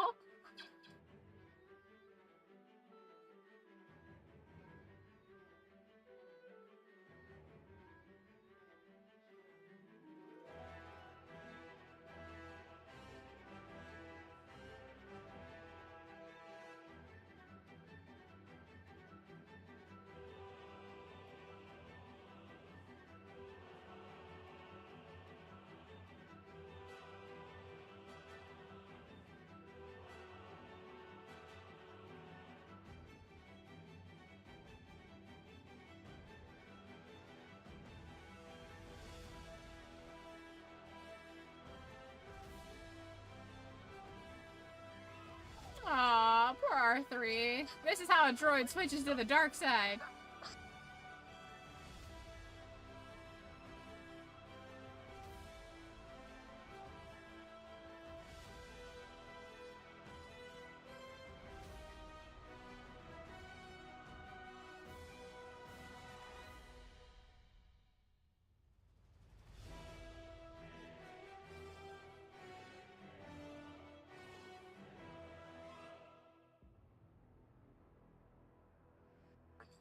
He racked up 3 boxes of milk bones one year. Nice. Milk bones are expensive now.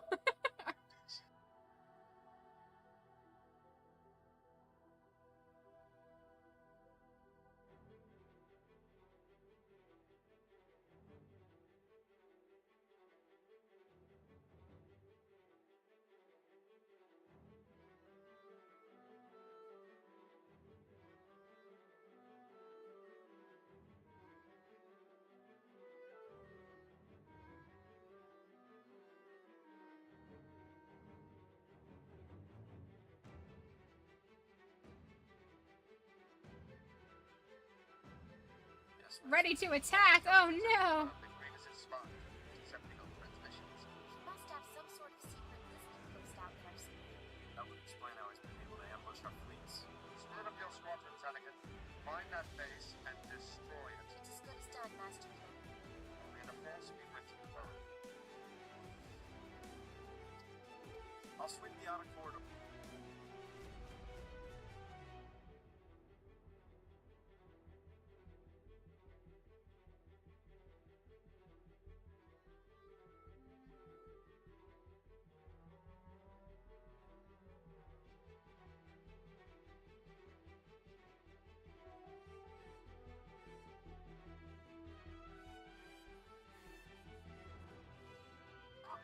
Oh no, you're getting You're getting your artillery ready.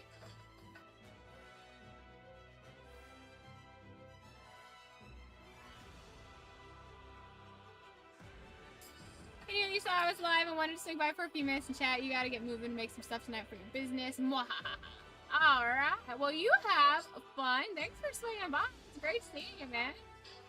We're doing Star Wars Watch-a-thon. We're doing the entire franchise, so feel free to swing by anytime you want. We're in the Discord watching, so come on by the Popcorn Stadium and hang out and watch some Star Wars if you want.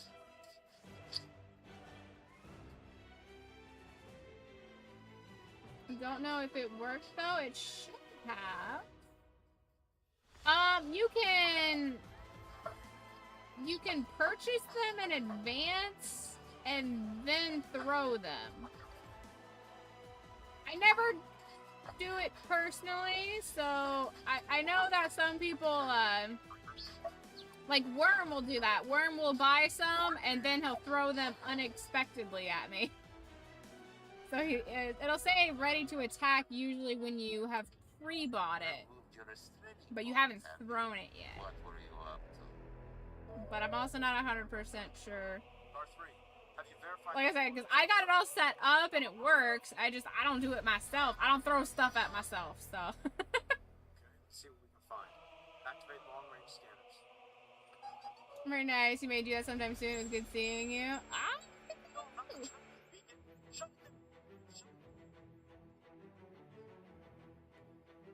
You don't know? That's Master Skywalker's tracking beacon. What's he doing? Rex, get a hold of as many men as you can. Throw it away, sir.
You just do what I There you go.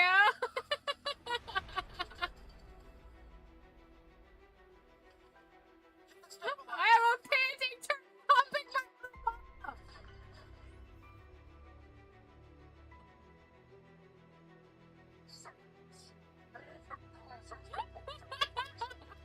Boy, he is frisky. Let's get turned around before those miners catch up to us. Worm will throw tomatoes on my face, so it's fine. This shit blows up, you know we... What do you mean the laser? Why is he up in your head? Because that's where Wookie put him. Wookie decided I needed a humping turtle on my face. Cargo bay doors open. You better get inside. Most action I've gotten all day.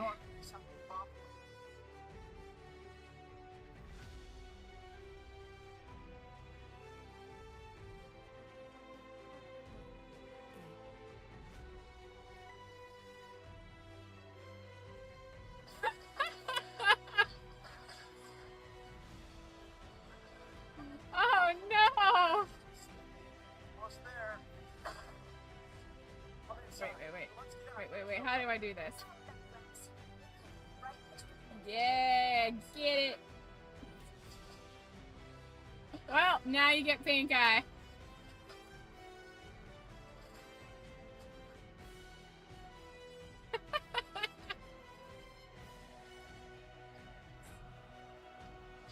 Are you a smart fella or a fart smeller?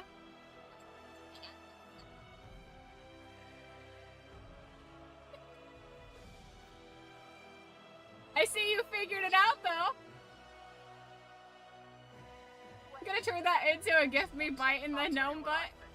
I can count on you being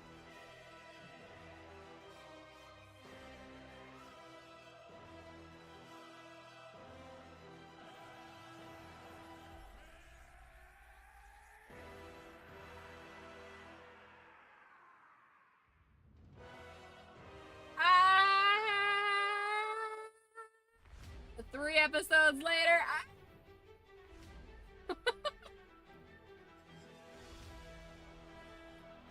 will be your station shoulder. And gently. I prefer you than I Nah, Jeff Baby Sticker. We've searched this authority, sir. There's nothing to indicate the presence of an enemy outpost. Having fun with them stickers. I love it though. Keep it up. I mean, have as much fun as you want with them. That's why they're there. If you ever have any ideas for stickers, I can also make my own stickers. I'm always happy to give the people what they want.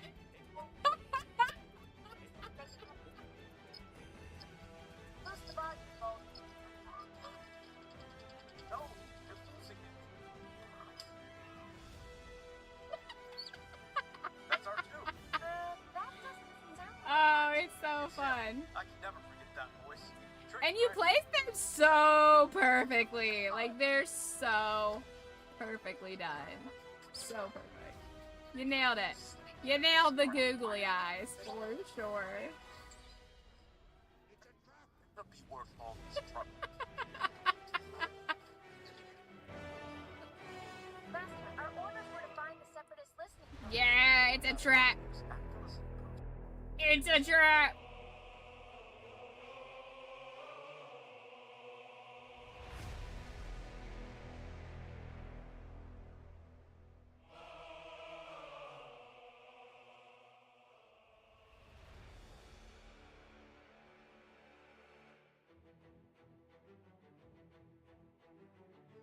It's a trap.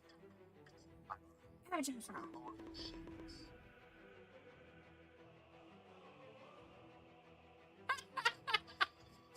No, not the Mega Bomb!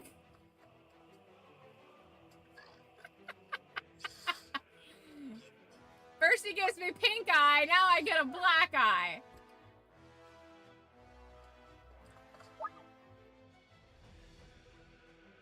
The droid those Jedi came looking for. It's like, ow, ow, ow, ow, ow.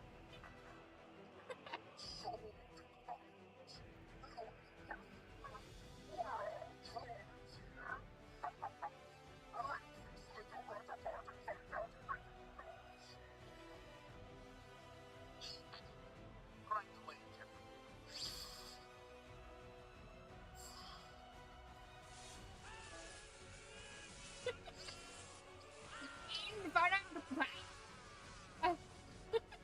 Sir, I definitely should get some more Star Wars ones. directly. That's a separatist battlesphere. Been picking up a lot of encrypted chatter. Contact Obi-Wan. Stubby, scramble secret code set 1477. I don't want that Shocking. station to pick this up. Anakin, Master, I believe we found your separatist listening post. Excellent work. Back off and away. All 10 main movements to help you destroy it. The R2. We believe my droid R2 is on board. He's the one that led us here. This He's got Grogu and freaking that stage and then destroy the it. Emperor Only just crack off swatting it the out. magnets. Okay, I'm done. Well, thank you. I appreciate all the stickers and everything. That's fun. It's a lot of fun. I really enjoy that. Keep jamming their scanners. If they spot us, dead. Little baby Grogu. Little baby Grogu. Oh, is he? Why is he croaking out? Secured hatches active. I just realized that. I was like, wait, why can't I see him? He was colorless. That's funny. I don't know why. There's no chroma key on that layer. What did you do to Grogu? There's no chroma key on that layer at all. I have no idea why it would be doing that. That's so silly.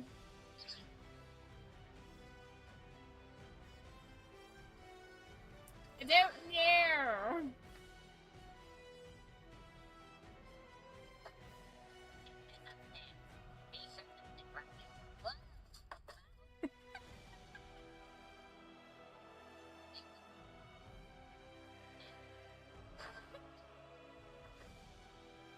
Be careful not to drop it. It drops it.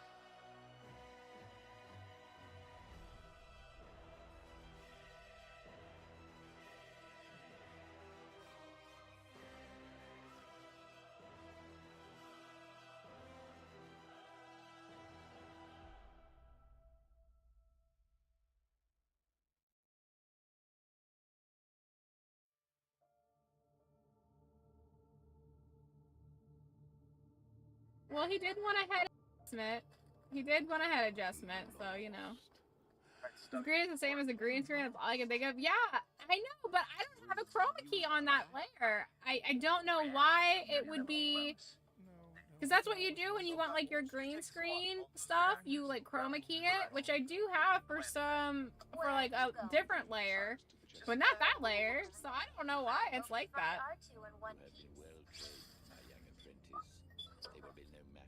I don't know. I just work here. I was apprenticed to the most powerful being in the galaxy once. I was destined to become so much more. The Sith. The Sith took everything from me. Ripped me from my mother's arms, murdered my brother, used me as a weapon, and then cast me aside. Abandoned me. Once I had power. Now I have nothing. Yeah, maybe don't play games with a Sith, with a bad Jedi, not Jedi, but a bad Force wielder, lightsaber user.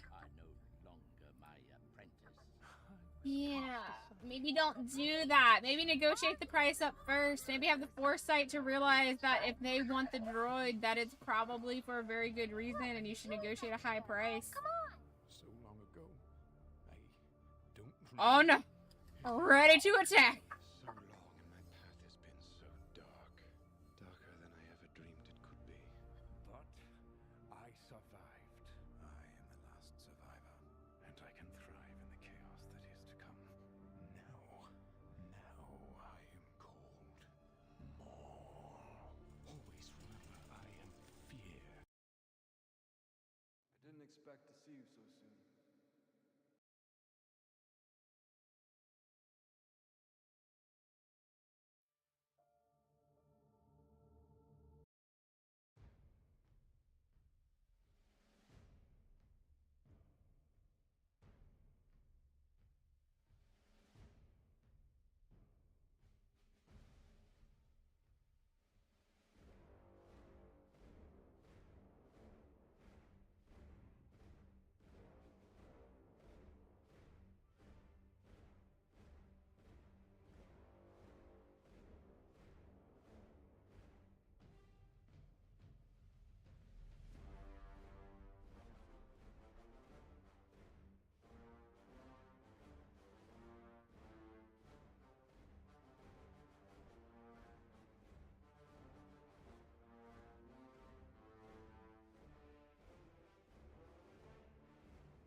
Wait, you work here? Yeah. I just work here. Throw on my apron and my name tag like the next one. That's why you don't make deals with the Sith. That's right.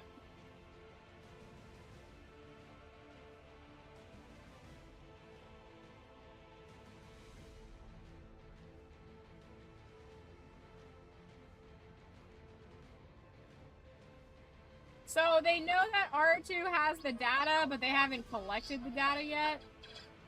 Because I thought Grievous was gonna copy the data into himself, but I guess not.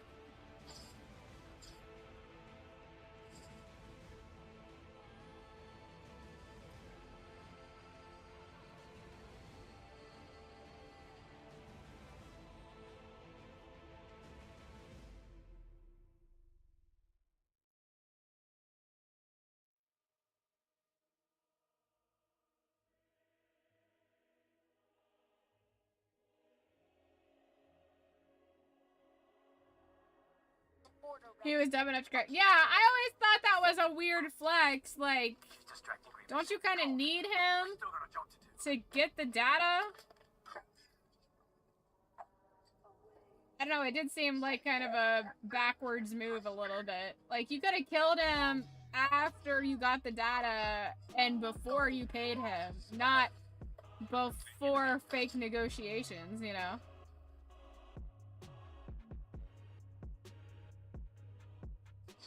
Let him finish first. Yeah. Yeah, not a smart move. Because now what? Now they gotta take the droid somewhere else to have it get cracked again to get the data pulled off of him. Not very smart when they could have just had it all done there. And then when, you know, he could have just agreed to whatever the guy wanted and then killed him. Like, yeah, sure, you'll have whatever you want. We'll give you whatever you need there, buddy. Crack that droid open. Yeah.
On my way.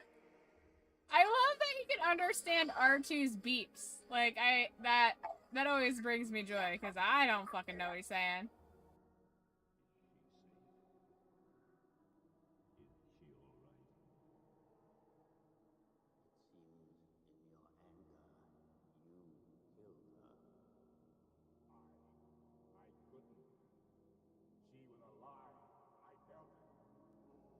He was the 5th droid all along.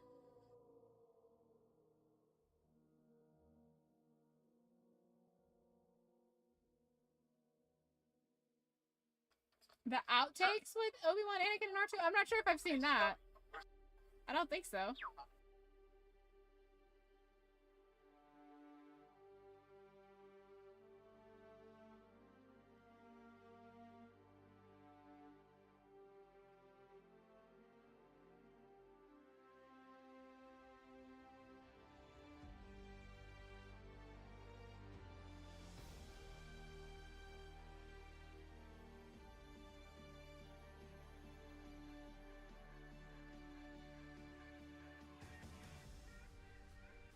I swear it said maybe?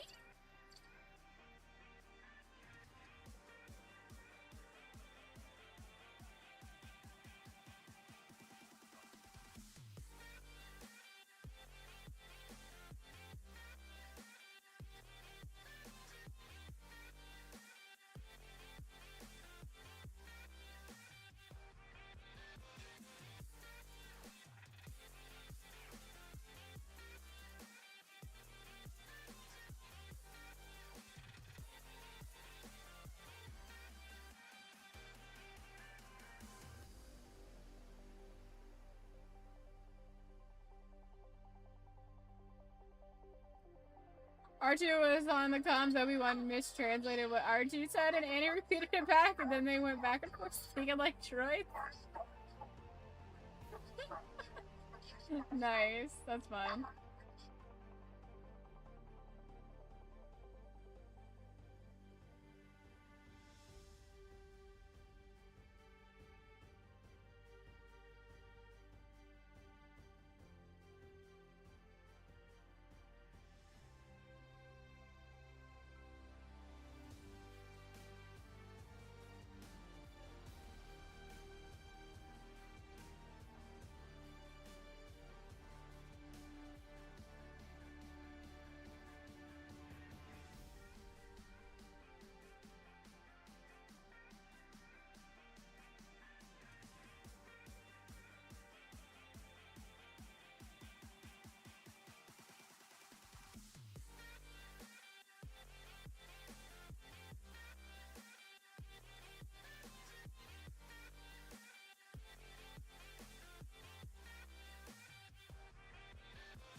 Get it, R2, save the day!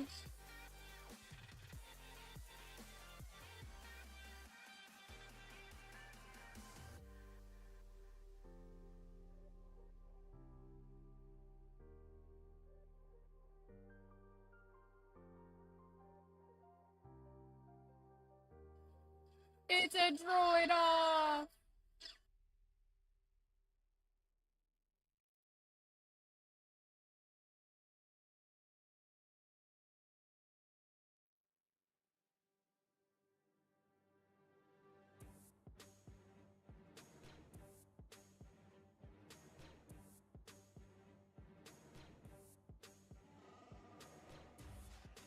Infinite power!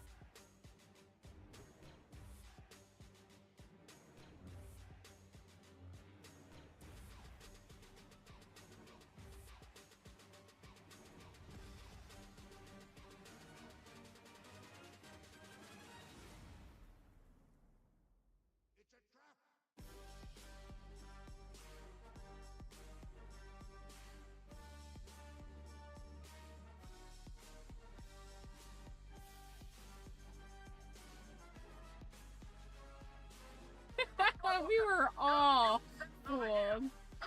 Oh, cool. I'll add that to my, I'll watch that later.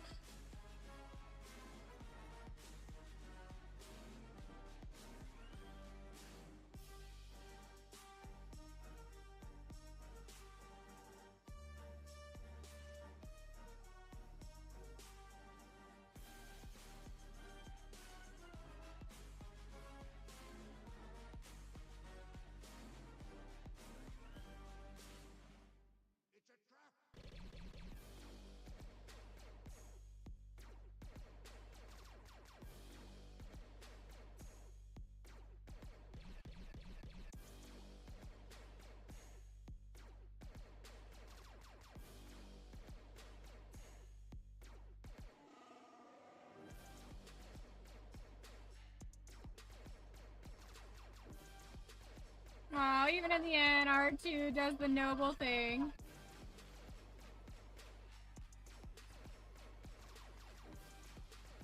And lets him die.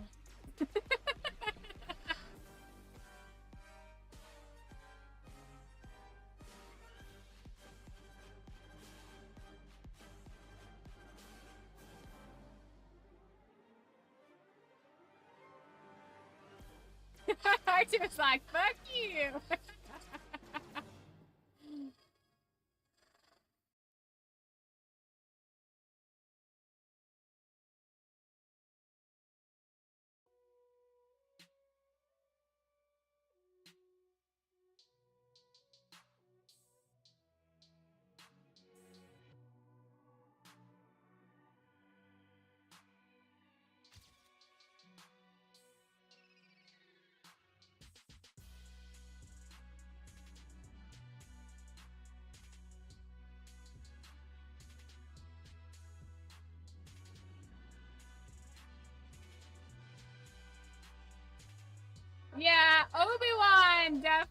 has a point with the whole attachment thing. Of course, R2 having all that data is problematic, but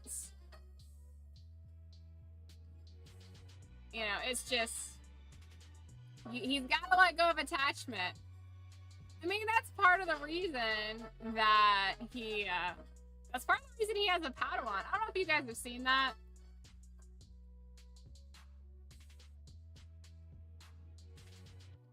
I think that's a good stopping point. But I don't know if you guys have seen that interview. I think it was with Dave. I think it was with Dave Filoni, where he was talking about how part of the reason that Anakin got Ahsoka, one was to kind of help make him mature, make him see the light, like, okay, being unruly and stuff, this is not fun. I need to, you know, try to make him kind of have some self-reflection and see his own attitude and issues and stuff. But the other part of Ahsoka being assigned to him is because one of these days, he's gonna have to let his Padawan go so she can become a Jedi, and she will be separated from him. And it's supposed to kind of help him learn how to deal with attachments and how to let things go. So she has like a dual purpose to her being assigned to Anakin. I can't argue that apart from the fact that R2 is essential to the OG movies. Yeah, true.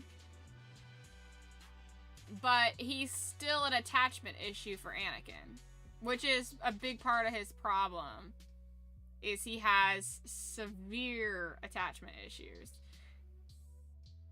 I mean, that's bad for, like, a Jedi, but that's just bad in general, to be, like, that attached and dependent on having attachments and, like, having problems with letting things go and loss and stuff like that. Like, that's just not healthy for anybody.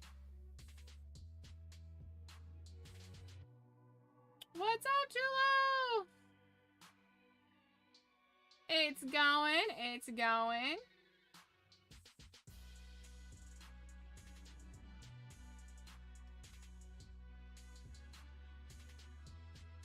Anakin has been very attached to many things and people, as we saw in episode 2, yeah. We talking about the Star Wars second with his mother, yeah. The only thing that bothers me about the whole Shmi thing is, like, and I think this is something Qui-Gon had an issue with the Jedi. Qui-Gon knew that, you know, that we shouldn't be that emotionally cut off and that robotic. He knew that, and that's why he wanted to, you know, save Anakin. But I think that's also why he tried to save Shmi originally. He tried to save her because, you know, the boy needs his mom. And it's the right thing to do to try to help as many people as you can. But the Jedi never went back to try to help her. And after, you know, 10 years, Anakin, you know, it took 10 years for him to go back. And by that time, it was too late. Like, why didn't they ever try in those 10 years to help her out? And, you know, I think that's one of the problems, like, with the Jedi.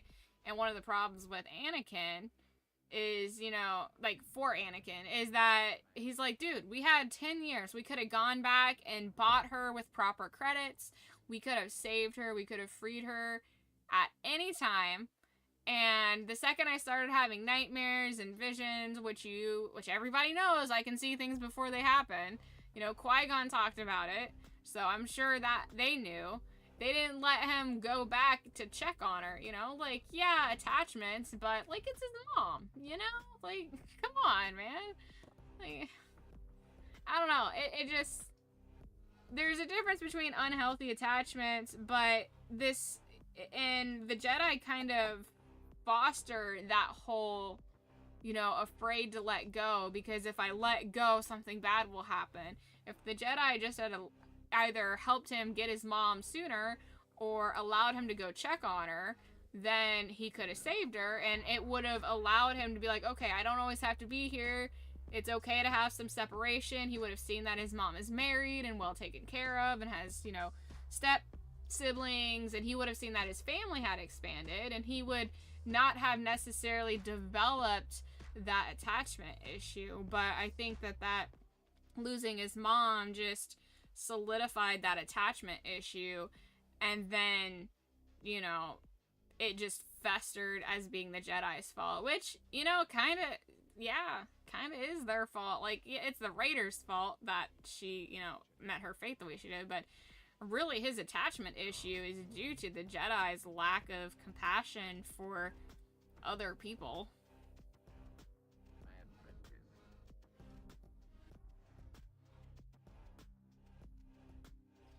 The anime, I said, like it. Aw, thank you. They go on to remake the movie. The original trilogy, honestly, I could totally go for a remake with Hayden and Ewan. Like, I could totally go for a remake of the original trilogy with them, with better graphics, better acting, better action sequences, better lightsaber fights that would fit more consistently with the rest of the franchise. Because I'm so sorry for my OG Star Wars fans. I was an OG Star Wars girl. I watched the OG Star Wars trilogy before Episode 1 even was a thing. I used to watch it every now and then. I would have Star Wars Day, and I would watch all 3 Star Wars movies. I'd pop out the VHSs, have my popcorn, have like the whole thing. But, you know, it's really hard to watch the extended franchise. And I don't know, maybe you guys will experience this through this process. But you watch all this prequel stuff, and it's action-packed and fast-paced, and there's really good storytelling and fights, and da-da-da. There's all this, it's flashy. There's all this good stuff going on. And then you get to the original trilogy, and it's that 70s slow sci-fi vibe. You know, it's pretty slow. There's not a whole lot of action. The fights aren't that good. The choreography is not that great. The acting is you know, so, and then you go into the sequel stuff, and it's flashy and action-packed again, and the graphics are all crazy, so, you know, it ends up being, the original trilogy, though great on its own, in this expanded universe, when you watch everything, it ends up being like a lull right in the middle, you know? So, I'm totally down for a remake, either as remaking the movie shot for shot, or maybe remaking the original trilogy as like a mini-series with the original with the prequel actors. That would be really cool. I would be really down for that. Just friendly kidnapper? Yeah, you're Jedi. Just fucking take her, you know? Just be like, yeah, she's ours now. What are you gonna do?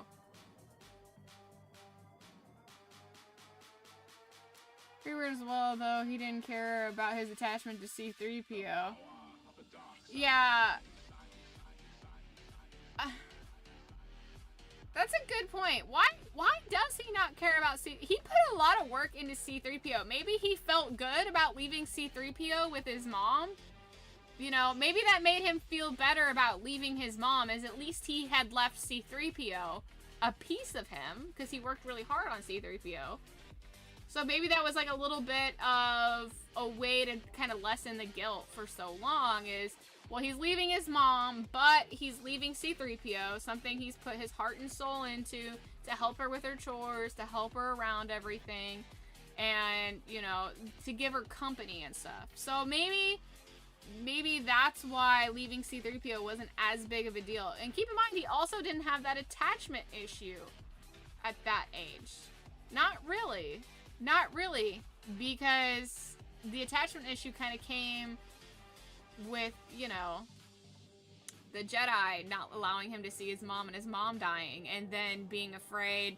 Then he is left with this trauma of it's his fault because he didn't come back, and now he has this attachment issue with Padme, which, you know, ultimately causes her end, and his attachment issues are what cause pain in the long run. But it kind of starts with the mom. The power of the dark side. The first movie I went to see in cinema was with my dad and brother, and we watched The Phantom Menace. Oh, that's the first Star Wars you saw? That's a good way to introduce yourself into the franchise, honestly. Especially because it introduces you to a lot of the characters from the original trilogy. And, I don't know if any of you follow Sam Witwer, but he has a really good breakdown as an introduction for people who are new to Star Wars who don't know the spoiler. So, like, usually kids, usually adults know the spoiler, but, you know, of Darth Vader. And he often recommends starting off with 1 and episode 2 so you can see Anakin and the newcomers can get attached to Anakin. But basically, do all the prequel stuff up until 3. Don't do 3, because 3 shows the transfer of Anakin to Darth Vader. So do the prequel stuff, avoid any of the content that shows Anakin and Darth Vader being the same person, and then skip to the original trilogy, and then go back and watch where there's the reveal. You know, after you know that there's the reveal of I am your father, you know, then you go back and you watch the content, episode 3, that shows him having that transfer, and then you can continue on with the saga after that. You treat it as like a flashback, which I always thought was a really cool way to do it. That way you can you know, still have the you can still have that like experience of, oh my god, oh. And you know, the Darth Daddy experience. Yeah, not the first Star Wars you saw, but the first time in cinema. I don't know if I've ever seen a Star Wars at the movie theater. I may have seen Phantom Menace because I was really hyped for Star Wars. I was really, really hyped when I heard that they were doing prequel movies, and I was super, super pumped. I was like, they're bringing it back. There's only like 2 times I've been really excited for a sequel, and I'm no joke, The Lion King 2, because for years I wanted a sequel, and I was like, they finally gave me another Lion King movie. Because Lion King, I mean, it's Shakespeare with lions. What's not to love? But that and then Star Wars. I can't recall. Pirates of the Caribbean. I did the midnight showings for every Pirates of the Caribbean after the first one, except for after Johnny Depp. So like the second, third, and maybe the 4th one. I can't remember if I did a 4th one, but I know for the follow-up movies with Johnny Depp, I did midnight showings. But yeah, I remember being really, really pumped when I found out that George Lucas was working on a prequel movie. I was like, yes! More Star Wars! Thanks for the dedication and time you put in. Aww, well, thank you. Thank you, Chula. Thank you for that. That's very sweet. I appreciate that.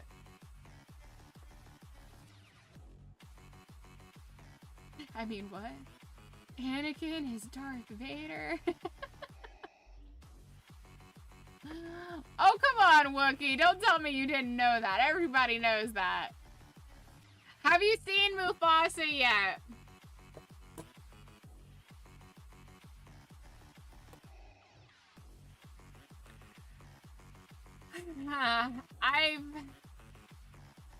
Yeah, let me pause this real quick. I've seen the previews for it, and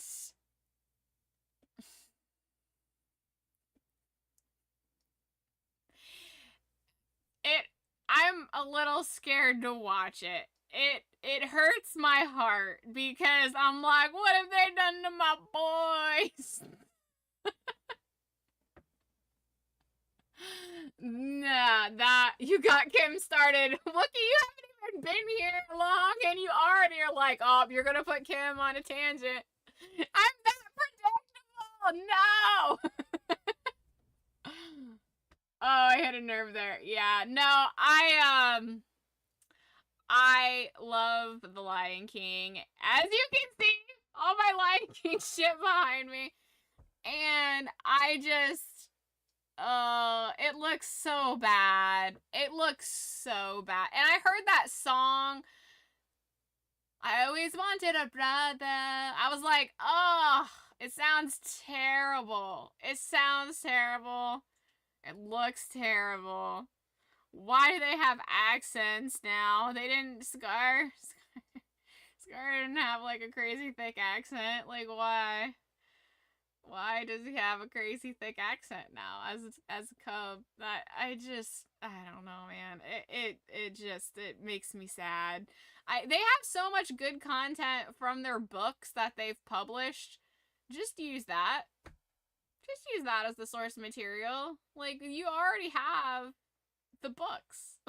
You already have the books. Just use the books.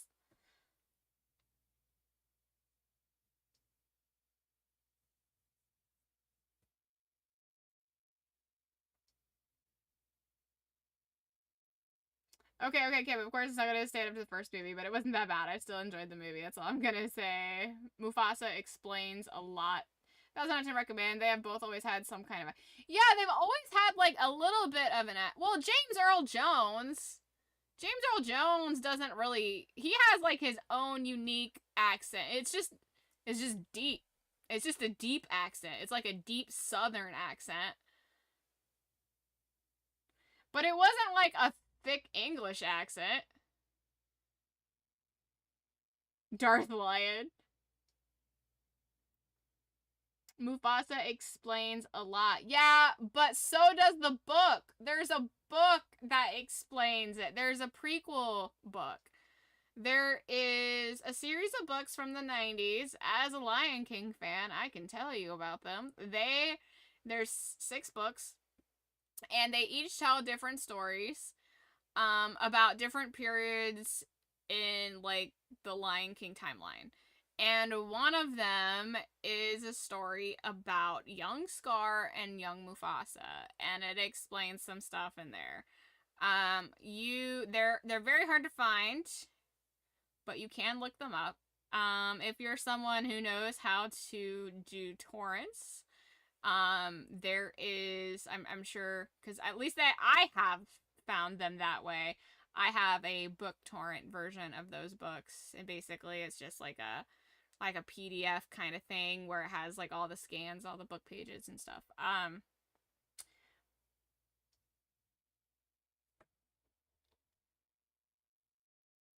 But we watching the sequels with this canon watch thingy. Yeah, we're gonna watch everything. We're gonna watch all the prequel era. We're gonna watch the original era. We're gonna watch all the sequel stuff. So we're gonna watch the sequel movies. We're gonna watch Ahsoka, Book of Boba, Skeleton Crew, Resistance. We're gonna watch everything. All of it. Every little bit I can get my little grubby hands on.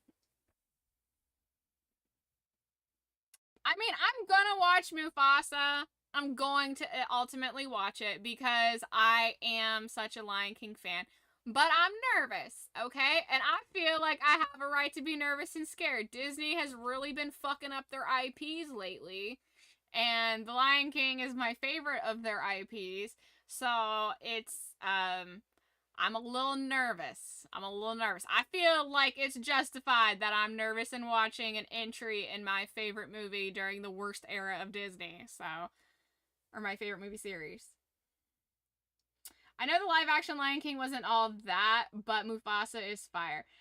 You know, I loved the live action Lion King until it got to Beyonce. That woman is terrible. She needs to stay in her lane. They got her for star power, and I really wish they hadn't, because it was so distracting how bad her acting was.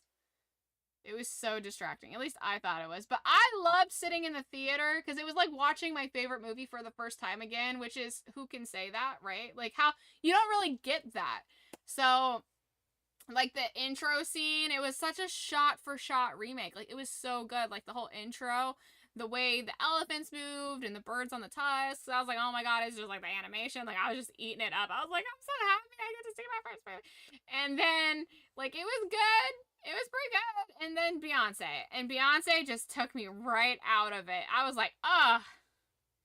Like, she opened her mouth, and I was just like, that is the flattest line delivery I've heard in a long time. And then, like, all the scenes would be good. again, and then Nala would show up and open her mouth, and I was just like... But I love the actress who voiced the original Nala. Like, she did a really good job. I liked her. They could have just used her. She's still around. I don't know why they didn't just use the cast from the original Lion King. Just use all the same voice takes. Fuck, for all I care. Like, just do the same thing. I don't understand why they had to do that, but anything. But anywho, I digress. I will be giving Mufasa a chance. Don't get me wrong. I've watched The Lion King, The Lion King 2, Lion King 1.5, The Timon and Pumbaa show. I played the Timon and Pumbaa game back on when it was Disney Interactive for the PC, back in the 90s. Watched the Lion Guard movie, watched the Lion Guard show. Not all of it, but I've watched a chunk of it.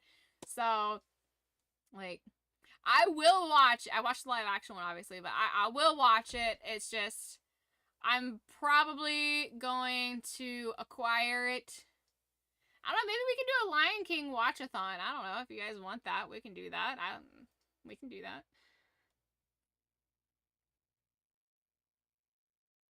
Yes, I remember those, although I believe I never got to read any. You should. It actually addresses something that... It's really funny. When you're a fan of something, you tend to find really, really funny subgroups of people out there in the world, and there's a whole group of Lion King fans, Lion King fan art, Lion King fan fiction. There's some stuff out there I wish I could unread. But one of the things that people tend to have a problem with is the fact that in the Lion King books, it picks up after the movie. And there is, it focuses on Simba's son, Kopa. And Kopa and the lion cub from the Lion King look the same. Kiara and the cub from the Lion King do not look the same. So there's a discrepancy there. And I know that they kind of recolorized like the color palettes that they used for the second movie, but there is a discrepancy there about Kopa versus Kiara. And fans, hardcore fans from the 90s are like, they have all these things and theories about Kopa and where he's at and why he isn't in the Lion Guard, because theoretically he would roughly be the same age as, oh shit. Not Zira. Kovu's older sister. Anyways, not important. But, yeah. Yeah. Bumble, look what you've done.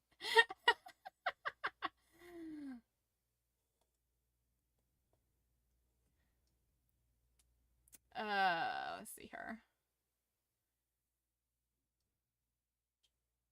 I like live action movies, but I do get disappointed with them for cutting out certain songs because they don't want to offend anyone. Yeah.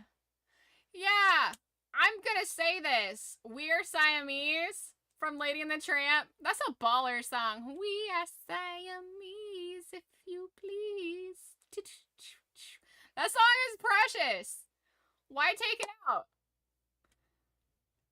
Oh. Some white lady in Virginia with big leather boots is gonna get offended? Who cares?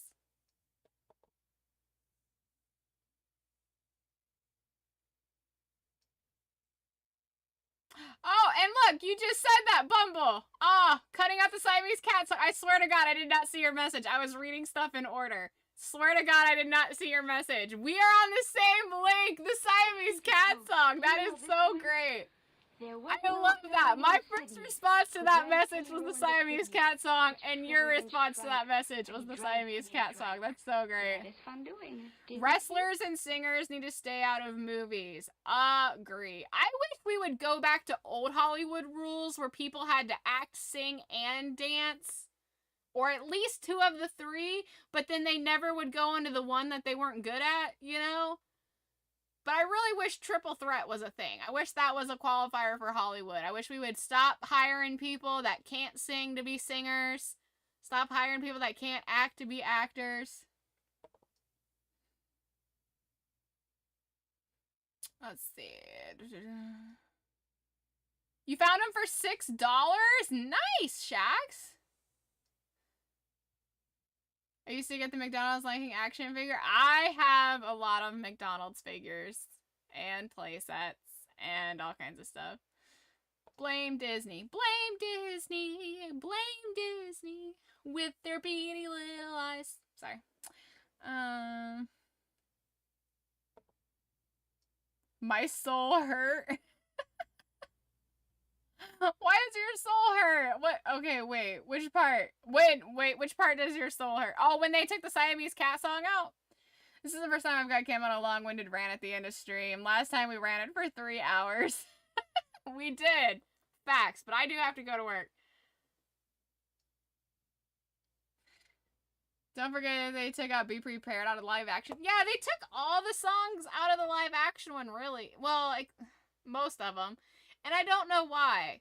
They said they wanted it to be like a more serious tone, and I guess they wanted to keep the silliness out of it, but I'm like, it's the Lion King. It's Shakespeare with cats. Like, what? Nobody's taking this super serial, you know?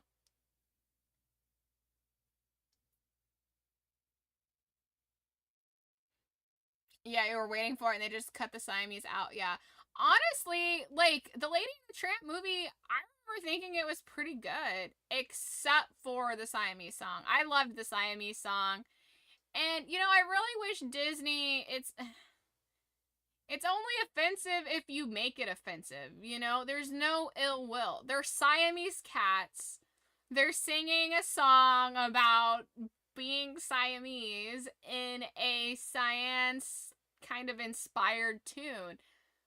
What's offensive about that? Like, if you find offense with that, that's kind of your problem, you know? Like, that's your problem. Like, when they've removed in, like, recent releases of Peter Pan, they've removed the Red Man song, What Makes the Red Man Red? As a Native American girl, I loved that song. I thought it was so cute because it, you know, what makes the red man red? It's about, it kind of has like the drums and it clearly has Native inspiration behind it. And it's about how, like, we're passionate people. And I thought that was really cute. And then they're like, well, that's offensive to call them red like that. And it's like but it's cute. Like, he's blushing, and that's like their version of their lore. And they're not even like an official Native American tribe. They're not supposed to be representing anybody specifically. But like the story behind it is like based on like love and blushing, and they're very passionate. And I think that is such a cute thing, and I always loved that. And to find out that people found that offensive, I was like, sounds like you're jealous. Like, I thought it was the cutest. Truth, Hamlet, anyone? Yeah, Hamlet for The Lion King and Romeo and Juliet for The Lion King 2 Simba's Pride. Like, Romeo and Juliet. Romeo's boy gets fucking murdered in a terrible scuffle. His brother gets killed. Like, they included so many details. The only thing that they changed, as they should for a kid's movie, is a happy ending, you know? I love that song too. I was looking forward to hearing it. When it didn't come on, I almost turned the movie off. Yeah.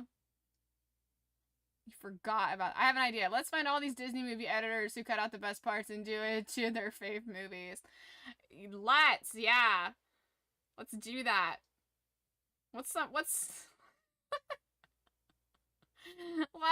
what would be some great movies to fuck up for other people? But yeah, that was, I always thought that was a cute song. The Red Band. What makes the Red Band red? I don't know. I just don't understand that. And people being upset about Song of the South and Uncle Remus. People being upset about the crows in Dumbo.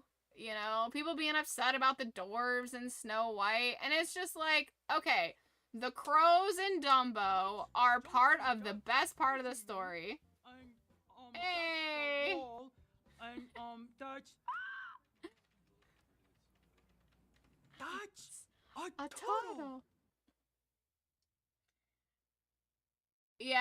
I think that would be great. The Notebook, yeah. How would you fuck that up? You just cut out the middle. You just show them the end at the beginning of the movie and call it a day. Green ones make me horny.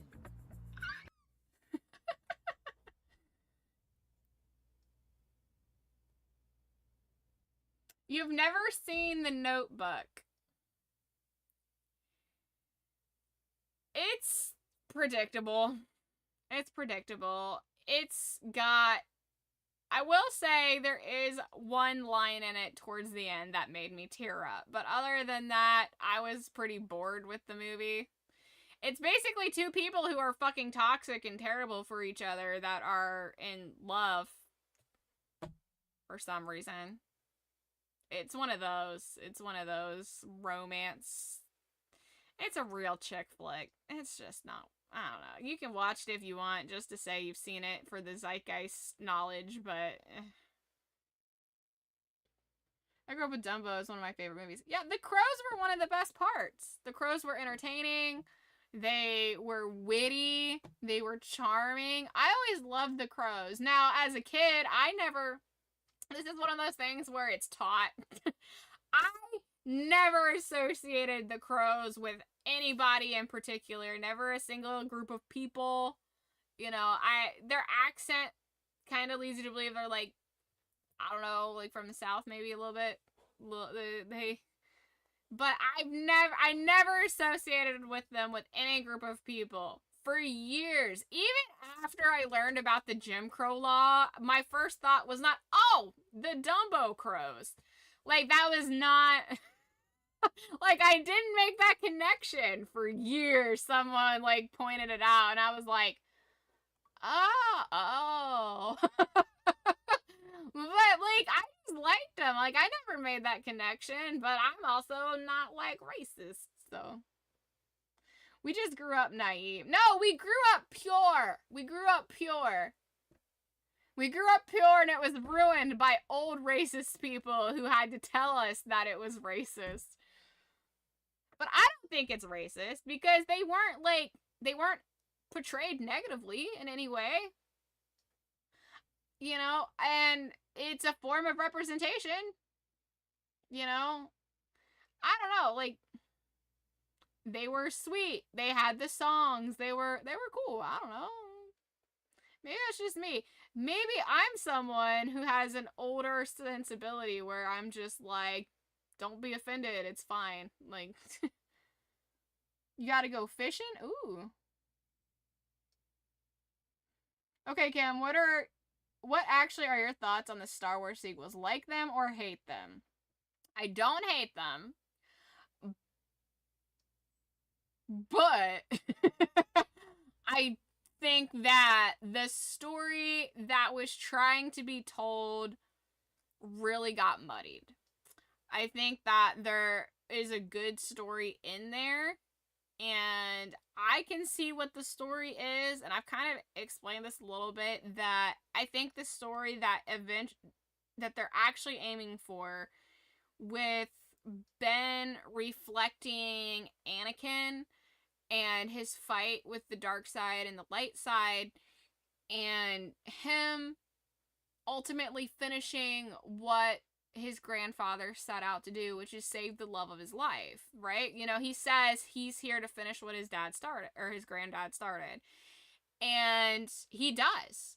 His grandfather became Darth Vader to save the love of his life. He picked up the mantle and he saved the love of his life. So he ultimately did complete what his grandfather started. And I think that that's really sweet. Like, I think that's a very, very sweet core message. However, I think they wasted a lot of time on fluffing up other characters that didn't need to be fluffed up. Like, they're good characters, but there just wasn't time for everybody, you know? I think those are things that could have been fluffed up in series. Like, they could have done sequel, like, TV series, you know, like how they do with everything else, to fluff up those characters, you know, like Finn and stuff.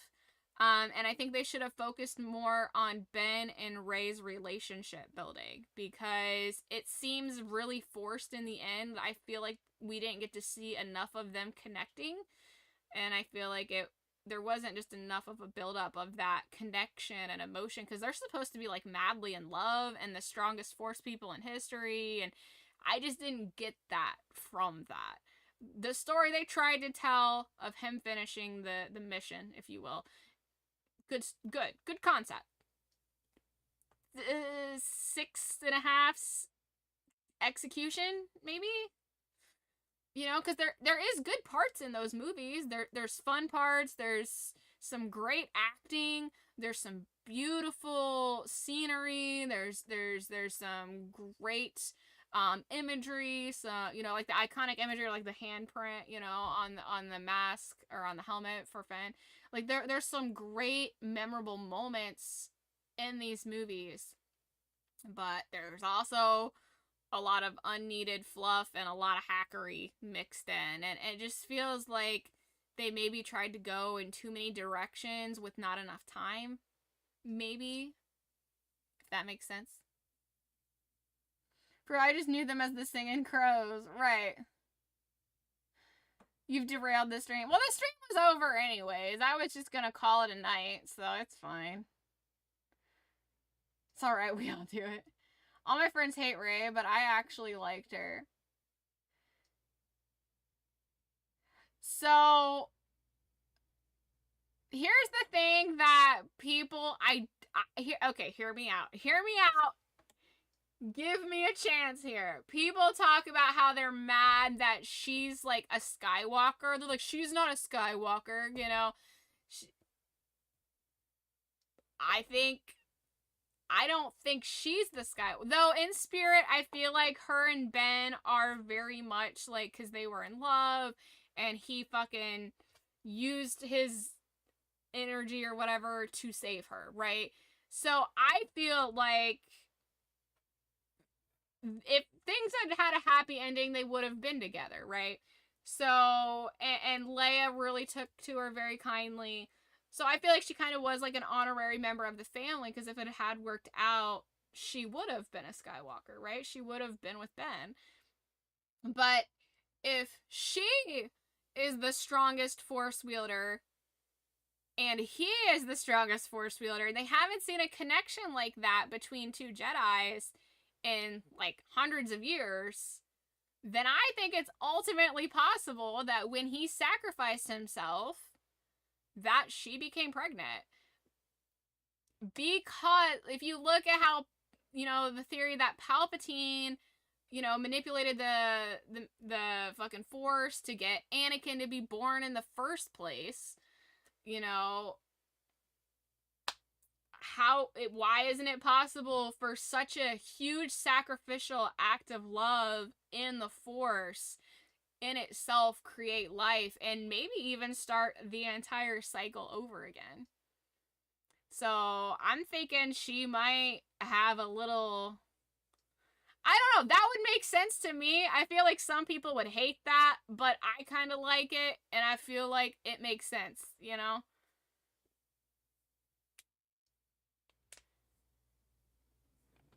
Did you ever... So what did George Lucas say he would have done with the recent movies? I know... Now, George Lucas, he changes his story about these movies constantly. This man has made up so many different versions of history. Like, there are interviews of people from the original movies talking about prequel trilogies back in the 70s. You know, like back in the early 80s, they're talking about, you know, the possibility of prequels being worked on and made, and George Lucas has talked about it. And then I very specifically remember an interview of him talking about how he didn't even write the movies. He bought the rights to these movies. He bought the rights to the middle, and I will never forget this interview. You cannot find this fucking interview anywhere. It's scrubbed. It is scrubbed. I remember watching this back in the 90s. He said that he found this story, he fell in love with it, and then he turned around and he didn't have enough money to buy all 9 movies. Mind you, this was back in the 90s. He said 9 movies. And he said that he's like, I can't buy the first set because if they're successful, someone else can come along and buy the last 6. He's like, and if I buy the last set, and it's successful, someone can come by the first 6 and they can tell their stories either way without me. So he said he bought the middle ones first. That way he could come back and buy the prequels and the sequels, because no one would buy just the third of the story. They could buy 2/3 of the story, but they wouldn't buy a third. And after the success of the first movie, he went back and bought the rights from his first paycheck from the first movie to the other 6 movies. And I thought that was really smart, so that stuck with me. I have never seen that interview since. I don't know how to find that interview, and since then he's talked about how he has, he thought he did the original trilogy and he'd be done and he'd never write another movie, and then he wrote the prequel trilogies, and then he was like, well, I just write as I go. He comes up with all these different versions of how he came up with these movies, but one of the last versions I heard him say is that the sequel trilogy was supposed to focus on Darth Maul and Darth Talon coming back, who of course isn't even canon anymore, Darth Talon, and they were going to be the main ones of the sequel trilogy, and the sequel trilogy is supposed to be a real fight of good versus evil and a lot of gray areas and stuff.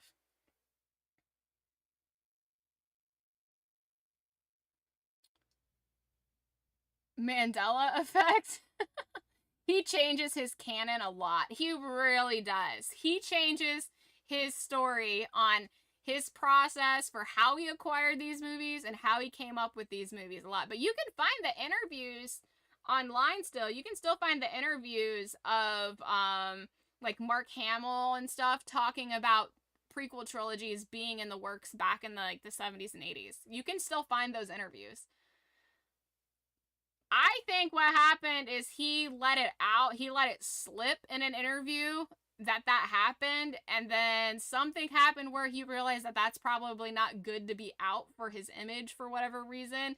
And I think he bought those interviews. I think he bought those interviews to have them scrubbed and have them deleted from whatever archive they were in, because I can't tell you. That was like 30 years ago. I don't remember exactly where I saw that. But I remember it happening. I very much remember it happening. It was very specific, and I just thought it was genius, which is why it stuck with me the way it did. And then I started seeing him talk about how he wrote everything, and I've never seen him mention it since, and I was like, I think he said about killing them all off and letting the Force rebalance the universe again from scratch. It was never meant to be just movies from a storytelling standpoint, yeah. I personally like the old school lore where, so if you guys aren't super familiar, I'm not like mega familiar with all the books and expanded lore from the old era because I was a very busy individual and I just didn't have time. But I do know that in the sequel trilogy, Luke gets married, right? So after the events of the original trilogy, Luke gets married, and him and his wife and their child, who he names Ben, they go and they rebuild the Jedi. They rebuild like the Jedi Council. They rebuild everything, and they reshape it kind of in the vision that Qui-Gon had, whereas he you embrace love and connections, and there's that understanding that you having connections isn't a bad thing, and balancing your emotions is what's important. It's not being one or the fully good or fully bad. It's you have choices, being human basically, but love is a good thing, and it can enrich your life and make you a more powerful person, because it's positive vibes, right? And then Leia and Han, they're married and they do their thing, and Leia goes on to rebuild the Republic. And, I always liked that. I thought that was like a good out for the franchise was, you have this new Jedi Order, you have this new Republic, and then there's going to be some room for some new Siths and, some people, some remnants of, the Empire and stuff. You can still have that. But instead, we got what we got in this sequel trilogy with Luke almost killing his nephew over a nightmare. Which I don't understand. I don't get it. I'll never understand why they did that. I don't understand why Mark Hamill even agreed to let that happen to his character. But, yeah. Yeah, instead, Ben is not Luke's son. Ben is Leia's son. Han and Leia have had, like, a shitty marriage, which is no good. That's sad. You know, it was supposed to be kind of a little bit more of a happy ending for the main characters. Mara Jade, yep. Things must live as they must. Didn't George not even acknowledge the novels? I don't know. I think that's one of the things he flip-flopped on. I feel like I've seen him be like, yeah, that's expanded lore, but I feel like I've seen him be like, no, it's too inconsistent, or I didn't have my hands on that specific project, or whatever. But he was happy to take the paycheck for him, you know, so...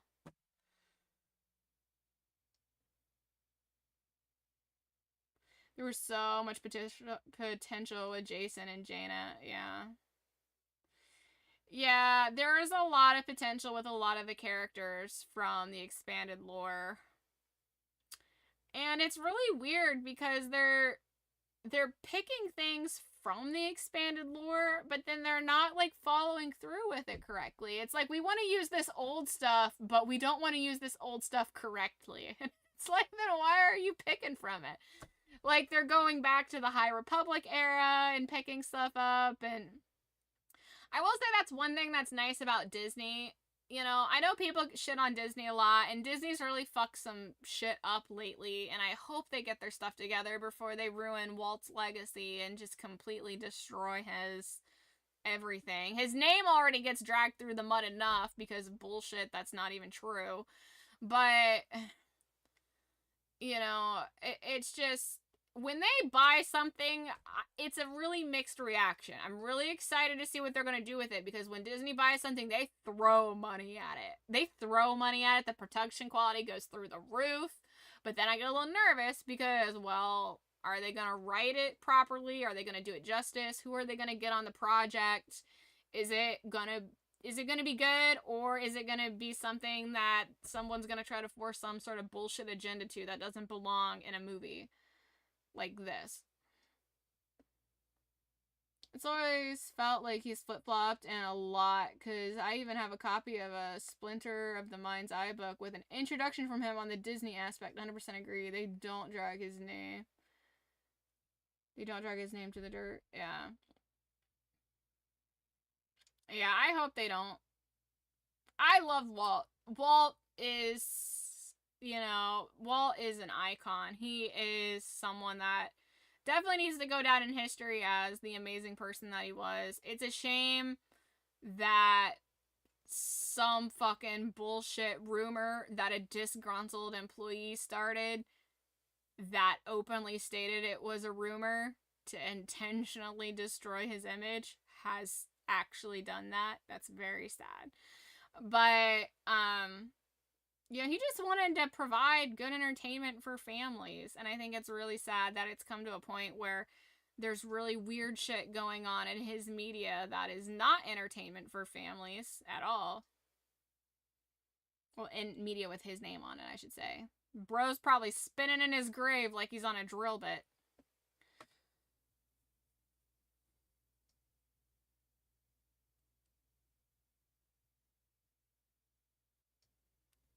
But yeah, George definitely flips a lot. He flips a lot. I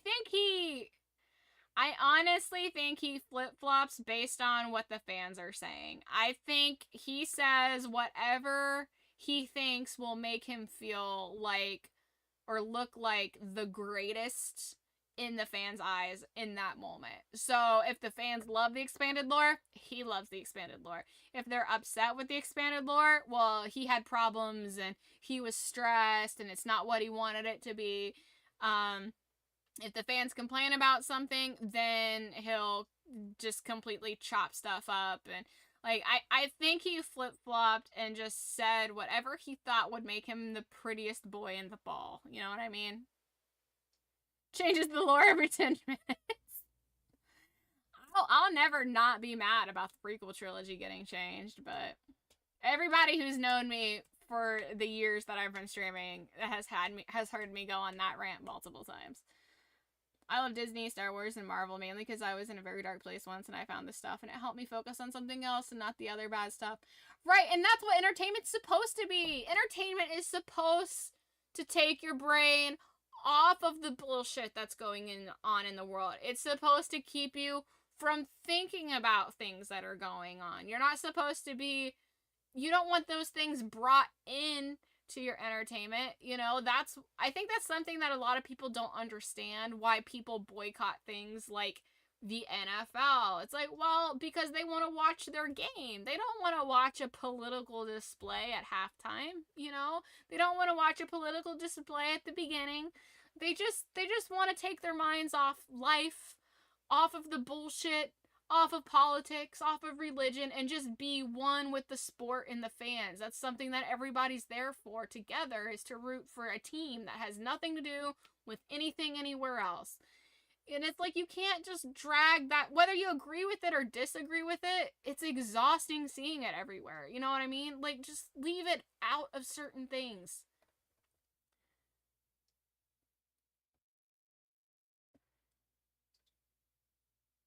Let's see. This is actually not a joke. Movies and games are our escape from reality. Exactly. Exactly. Exactly. And, you know, I love Marvel too. There's only a couple installments in Marvel that were kind of but you know, there's some things that people just hated on that I didn't understand the hate. Like, and I'm gonna get hate for this, but She-Hulk, if you've ever read a classic She-Hulk comic, that was on point. The fourth wall breaking style comedy, the goofiness, the silly girl boss attitude, that is She-Hulk. Like, she's a girl boss lawyer and she's silly and like she took to stuff at, like, that is She-Hulk, you know? And like, I didn't like the weird dance shit either. That was not my bag, but I've just kind of accepted that hip-hop has forced its way, like slutty hip-hop stuff has forced its way into media. But like, it honestly wasn't bad. It was well written. The green was off, sure, but you know, it was a good show. I liked it.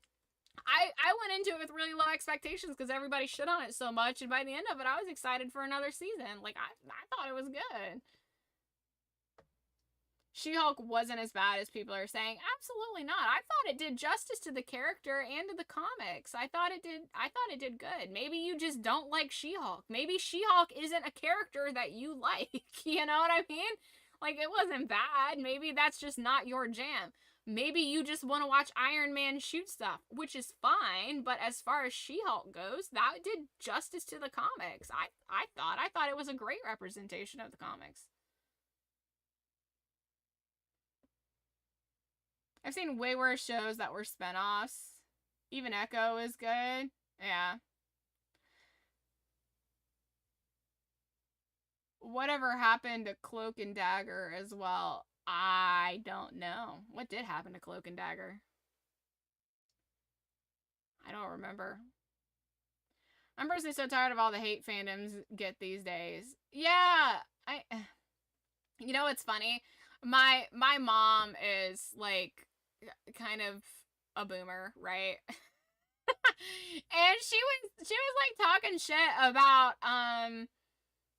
like how Thor was gonna be a woman in like the next movie. I was like, that's literally one of the story arcs in the comics from years ago. Like, what are you talking about? I was like, that's in the comics. That's not like a new thing.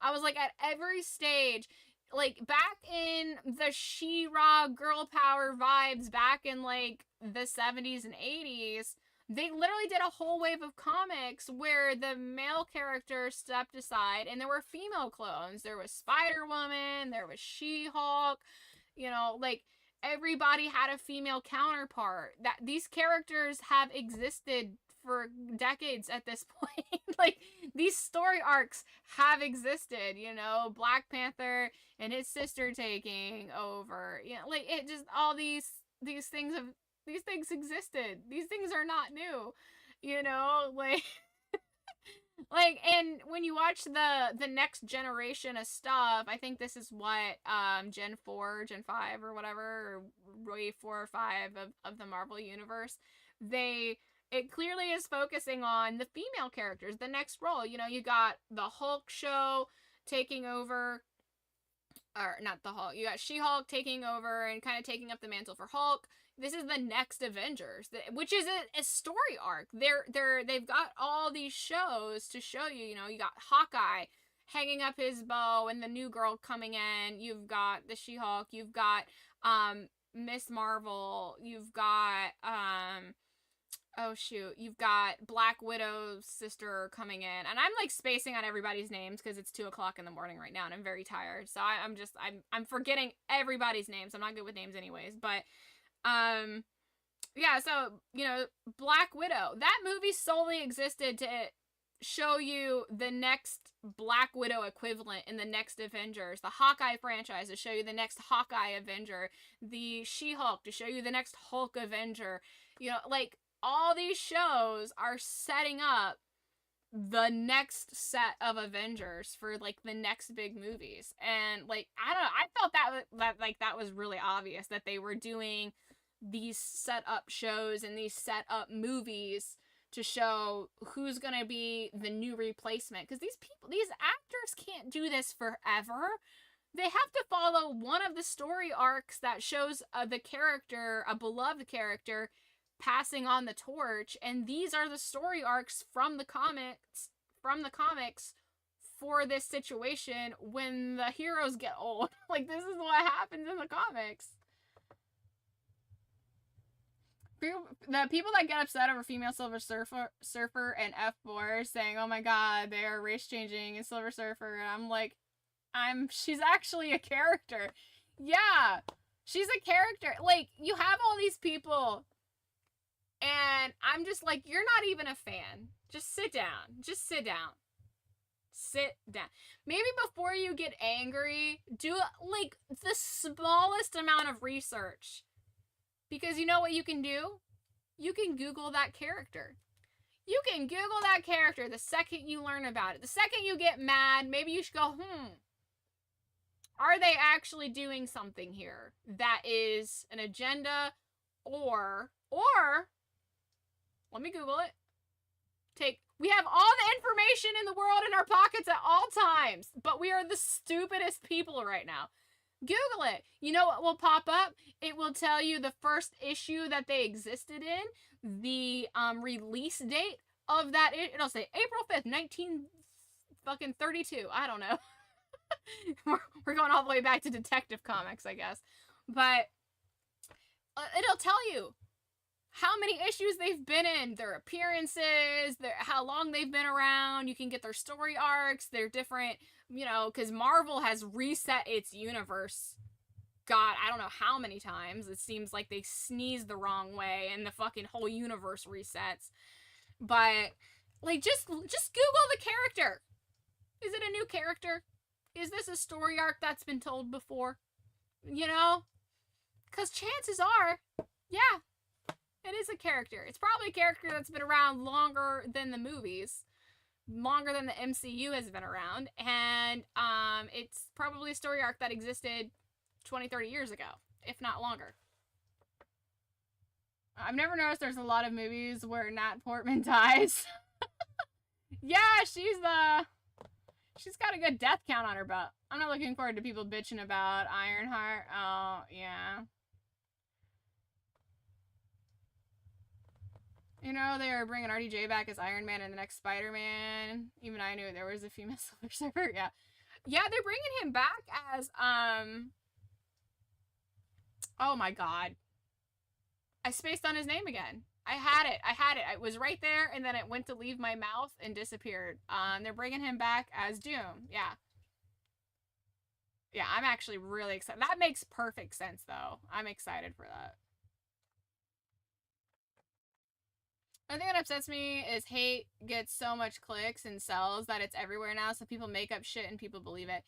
Yeah, you know, being an American, I'm a real proponent for free speech, but I am really, really, really frustrated and tired by clickbait headlines, things that just are 100% set up to stimulate anger and invoke rage in people. Like, I am so angered by that. The manipulation that goes on for clickbait for profit is disgusting. And they're out to make everybody angry at everybody for everything nowadays. And it's just bullshit. It's bullshit. I do my best to avoid like media and news and stuff because it's the worst. It's just a bunch of bullshit people coming up with bullshit ways to twist things around, coming up with ways to create hate where there doesn't need to be hate. You know, it's just, people are so out of touch with reality, and, you know, it's just that the headlines and the clickbait and stuff. I hate that. I hate that so much. I really wish that there was a way to put like an asterisk on those kinds of things, or maybe some sort of, I hate to say regulation. I don't want to regulate any type of free speech. But there's gotta be something. It's such a fine line. There's gotta be something that can be done to keep people honest by force and in the headlines, because like, say what you want to say, but is this an opinion piece?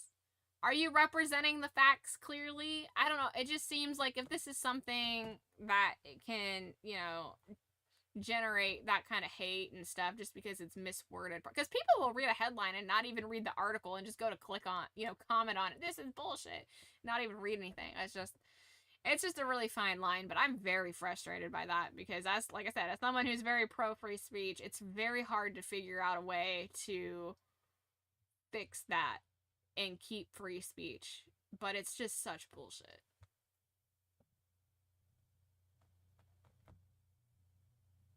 That's just Doctor Strange doing more spells. Doctor Doom, even that got so much hate. Yeah, but it makes sense because there is a story arc where Tony Stark is an evil supervillain. That's a fucking storyline. Like, I don't understand why, like, people get pissed. People get pissed at this stuff, and, like, it doesn't make any sense. He's back as Doom, but they're actually reviving Iron Man. Peter and Morgan get a hold of the cradle that made Ultron. Oh, interesting. I'll watch it. I like Marvel stuff.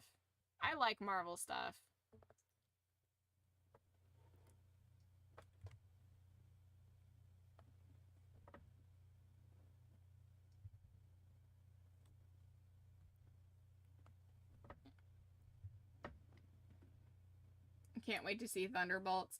I will say I am behind on Marvel, I think.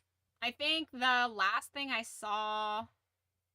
Yeah, actually I am behind because I know that there is... I saw She-Hulk, and then there was that show after She-Hulk that focused on Samuel L. Jackson, which I actually didn't watch that. Because I'm just not a fan of Samuel L. Jackson. I know, you can come for me if you want, but I don't know. There's only a couple movies I've seen Samuel L. Jackson in where I enjoyed him. So, I don't mind him as Mace Windu, actually. But I think his best performance that I've seen is Resurrecting the Champ. That's a great movie. It's a great performance from him. It's a very good performance from him. It's just because Samuel L. Jackson... And this is really funny because there are certain actors who have this exact same problem, but they're very lovable. But Samuel L. Jackson, he just always plays himself. You know, everything's motherfucker, you know? He's just always himself. And I don't know, it's annoying. But there's some people who do that, who they only play themselves, and it's fun and entertaining. I don't know why, but for him, it just rubs me the wrong way. When he actually acts, he's good. But most of the time, he's just playing himself, you know? So, And himself is rough. He's a rough himself.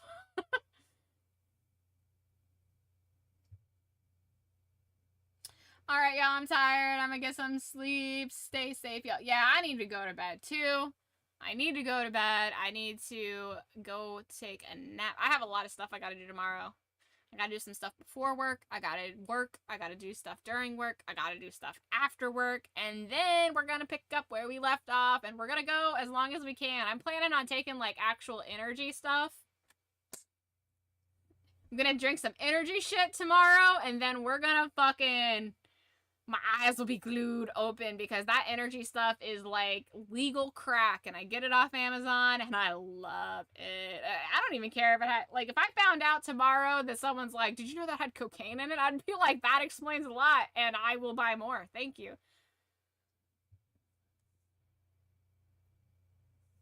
I remember we watched that movie. Did we? Did we watch Resurrecting the Champ? That was a good movie. We may have, because I remember we watched a bunch of stuff that you hadn't seen where I was like, we need to watch this.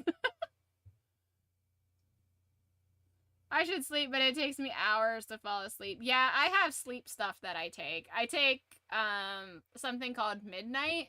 It's an herbal supplement, but it does really good to get you sleepy. And also, what's really fun is after taking it for a while, your body gets like a Pavlovian response. And the taste of it, it takes like a half an hour to kick in, but the taste of it, after so long of taking it, it's like your body knows that you're taking this sleep thing and it tastes it, and then you get like this response where you kind of start getting tired. Really, like your body just kind of goes into this shutdown process. At least for me, it's like this really weird Pavlovian response. It still takes me like an hour, maybe 2 to fall asleep depending on the night, but without it, it can take me 3-4 hours to fall asleep. So, you know, that's a good chunk of my day that I could be doing other things. So I get it, but it drastically cuts down my pre-sleep time. Sometimes I actually do fall asleep in less than an hour, which is very rare, but I very much appreciate when it happens. Yay, long and busy days, right? Absolutely. I have gardening stuff I gotta do. I have a banana tree. I gotta try to figure out how to heal it. I'm doing everything I can to baby this thing. It arrived kind of sick. I think it's waterlogged, so I've been drying it out and doing stuff with it, so we'll see. But yeah, I got lots of stuff I gotta do. I made a compost pile yesterday. I gotta transplant a lot of seedlings. I gotta plant some stuff. I gotta move some corn. I gotta transplant some. I gotta do pumpkin seeds. What else do I have? Oh, I gotta transplant some pepper seedlings. I have all kinds of stuff I gotta do. I gotta space out all my seedlings. My cucumbers. I overplanted. I have so many baby broccolis and so many cucumber seedlings, so I'm gonna try to figure out where the fuck I can space all those out, because I don't want anything to go to waste. So I don't want to kill it just because I overdid it. So I'm just gonna have a shitload of cucumbers and broccoli this year, so that's cool. I eat both those things in a lot. I spent about 5 hours trying to sleep and 4 hours actually sleep. Oh my god, I hate the fact that it's so hard to go to sleep. And then on top of that, it's really hard to stay asleep. And then if you wake me up, it's like I have to start the whole going to sleep process over again. It's such a pain in the ass. Like, I remember when I was a kid, I used to sleep. Like, I remember there was this one time my grandpa came up. He was trying to wake me up to go to school, and he physically had me, and he was shaking me. Trying to wake me up, and I woke up, and he was like, "Are you okay?" Like, he was worried something like happened. Like, I was fucking Sleeping Beauty. I was out. Out. What happened to that? How do I get that back? How do I sleep through alarms and people grabbing me and shaking me awake? I want that back. I would like to be able to flip a switch where I can turn that on when I need it. Because obviously that's not good for like security reasons to be that sleepy, you know, that deep in sleep. But my God, what I wouldn't give to have a nap like that, where I'm just so out that you can grab me and shake me and I will not wake up. Like, how do I get to that level of sleep again? I think about that moment every now and then, like, damn, I had it good.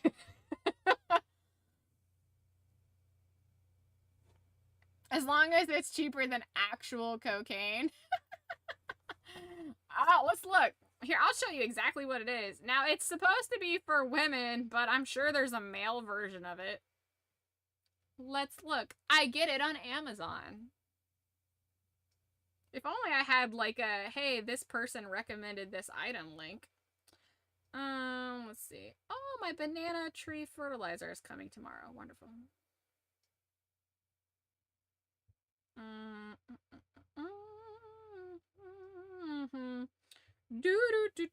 Searching my orders. Where is it? The fuck is that shit called? I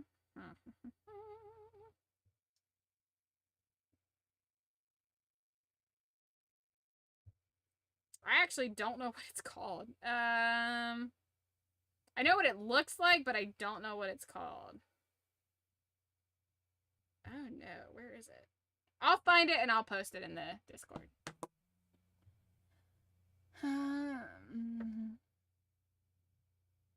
Or when you slept for like 2-3 days straight. That is not sleeping. That's a coma.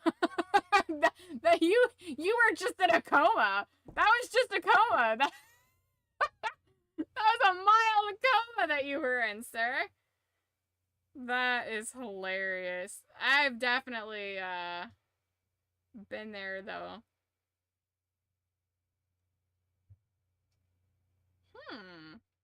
Well, I know I bought it. I mean, obviously I've bought it. I've had it before. I wonder, I accidentally have 2 profiles. I wonder if I...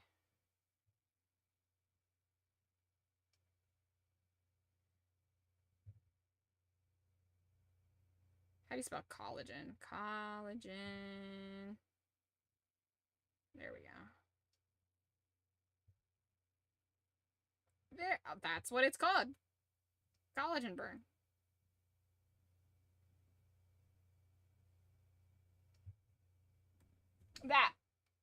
That stuff. Oh, it's so hard to see because it's trying to fucking focus on it better, damn it. Yeah, there you go. It's a caffeine. Well, that's not the exact version I have. I have the energy version, but it's the same. It looks the exact same. It says energy on it.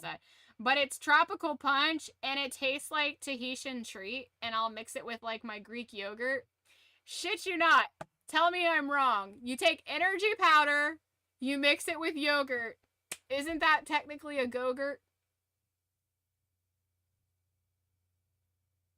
I feel like the branding on go-gurts is all wrong. I feel like my version of a go-gurt makes more sense. Just a small coma. I was overtired from a 5-day migraine and I accidentally double dosed myself on heavy painkillers and alcohol. I missed 3 shifts of work. Oh, wow. I blacked out once and missed work. That was scary. But, I mean, I didn't work 90-plus hour weeks after that, though, so... You can only work so many 70, 80, and 90-hour weeks in a row before you black out. Found that out the hard way. That was very scary. I took a few days off work and I slept. I told my boss, I was like, I'm going to need a couple days. I'm going to need a couple days and I'm going to need to start learning to say no to you when you ask me to come in.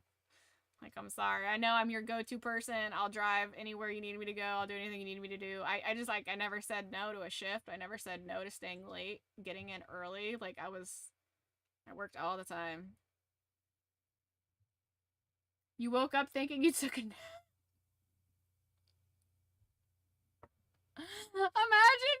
I can't imagine going to sleep and waking up thinking it's a couple hours later, but it's really a couple hours and 3 days later. Like, holy shit. I can't imagine. That would be fucking terrifying. You were still tired? Well, yeah, I can imagine. If you sleep that long, your body's gonna be tired. Which, what the fuck? Who came up with that rule? If I don't get enough sleep, I'm tired. If I get too much sleep, I'm tired?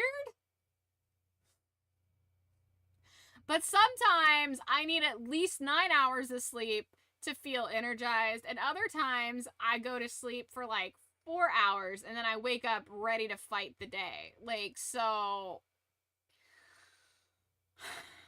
make it make sense. Yeah, what the fuck is with that? I don't want that. Can someone release a patch note and an update for humans? I like, whoever's controlling the Matrix, release a patch that we don't need more than 9 hours of sleep, and that oversleeping doesn't actually make you tired still. What is that? The fuck is that? Oh, did you get plenty of sleep? Well, guess what? Fuck you. Like, god damn it.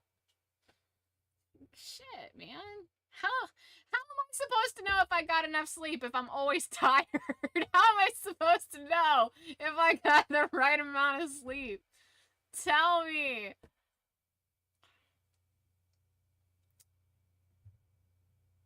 Oh, man. One of these days, you slept for 10 hours. Here, take a nap. Right. Like, I hate that. I hate that so much. And they recently came out with something, or at least it recently became well known. I don't know how long it's been out, but they came out with something stating that men need 5 to 8 hours of sleep and women need a minimum of 9 hours. What is that about? Why do I need more sleep than you? Why? What's going on in here that needs more sleep? I'm a smaller body. I have less muscle mass. I don't have as much going on in my body, I think. Like, what is happening? Like, I don't understand that. That's not fair. I would love to be able to go to sleep for 4 or 5 hours every day and that be it. Get most of my day to actually be awake and do stuff and feel energized and ready to take on the day. But no, I gotta sleep like, I don't know, almost half the day and still be tired. Like, that's bullshit. It's bullshit. It's not fair. Imagine having most of the day to be productive. Right. Like, the people that are like, you could, you know, your day starts at 4:30. I'm like, your day starts at 4:30. What are you talking about? I wish. I'm the most awake and my brain is the most active at night. I'm naturally a nocturnal human being. My ancestry must come from a specific group of people that was stuck on night shift for making sure the tribe was safe. That's the only explanation, because I am very much a night owl. So I struggle a lot with staying like awake in the daytime. It's just, I feel so tired during the daytime, and then I'm naturally tired. My body is tired at night because I've been awake all day, but then my brain is super active, and it's a real struggle. It's such a struggle. But here, the opposite side of that is I actually really love being outside in the sun. Like, I love being in the sun. I love doing stuff outside. And, you know, I will say when I was working those really, really long weeks, there was a time kind of before that actually ended up kind of reverting to, after that, is I did mid-shift for myself. So basically, and that mid-shift is what I work right now. I love mid-shift because if you leave me to my devices on my own without a schedule, I'm naturally very productive, but here's the thing, I get up really late. I naturally wake up, no matter what time I go to bed, I will naturally wake up around 10, 11 o'clock, okay? Somewhere in there. Sometimes I wake up a little bit around 9. If I go to bed really early on my own, I might wake up at the earliest, like 8:30, okay? But usually the normal is I'll wake up around 11, give or take half hour or so. I'm usually up way before noon, though. I usually don't sleep in past noon unless I've gone to bed really, really, really, really late. And then I am up, I'm jazzed, I feel really good, I get stuff done, and then I go to bed, you know, like 2 o'clock in the morning or something, and like I'm good. Like 2, 3 o'clock in the morning. Sometimes I stay up a little bit later, you know, sometimes you just have fun, right? But you get me on a schedule, a normal schedule, a normal person's schedule. Get up at 7 o'clock in the morning every single day, have an alarm set, you know, have to work that, you know, 8:30 to 5 o'clock, 5:30, 6 o'clock job, you know, all that stuff. It is just such a struggle. I can't. I'm tired all day, and you know, one thing that really gets me is I stress out a lot about missing my alarm and not making it into work. Like, I stress sleep. I think that's part of it. But it's like, man, you just leave me to my devices.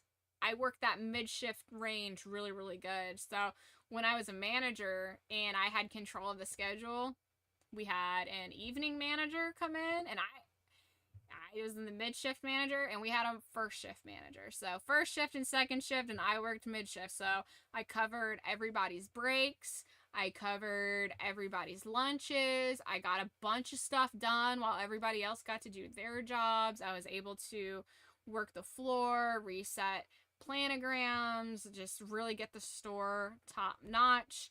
And then I would just leave whenever I felt like it, really. Like, I would stay at least my hours, and then I would just leave when I felt like it after that. So sometimes I left on time, sometimes I stayed till close.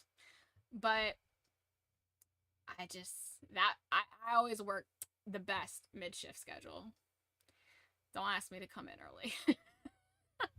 Don't ask me to come in early. I will excel, and I will do super, super good at my job if you have me mid-shift to late shift.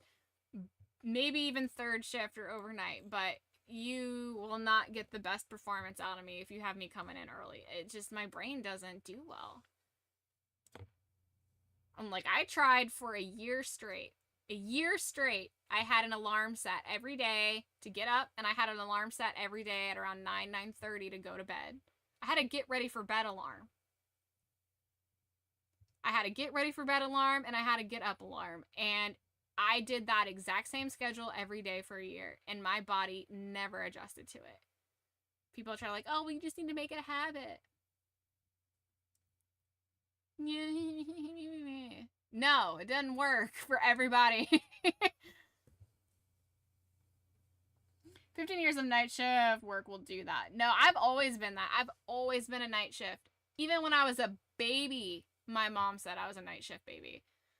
My mom said I used to crack people up because she would put me to bed, and I would be sitting there in my crib talking to myself, babbling to keep myself awake and give myself company, because I just didn't, just in the crib in the middle of the night, ba ba ba ba ba ba ba ba.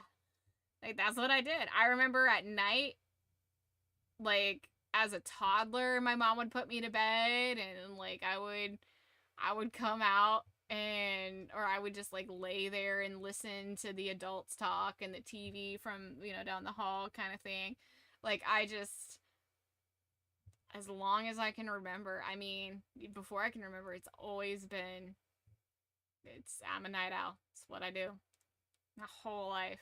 It just, no matter how many times we tried, through school, elementary school, middle school, like, I had a tardiness problem because mornings were so hard for me.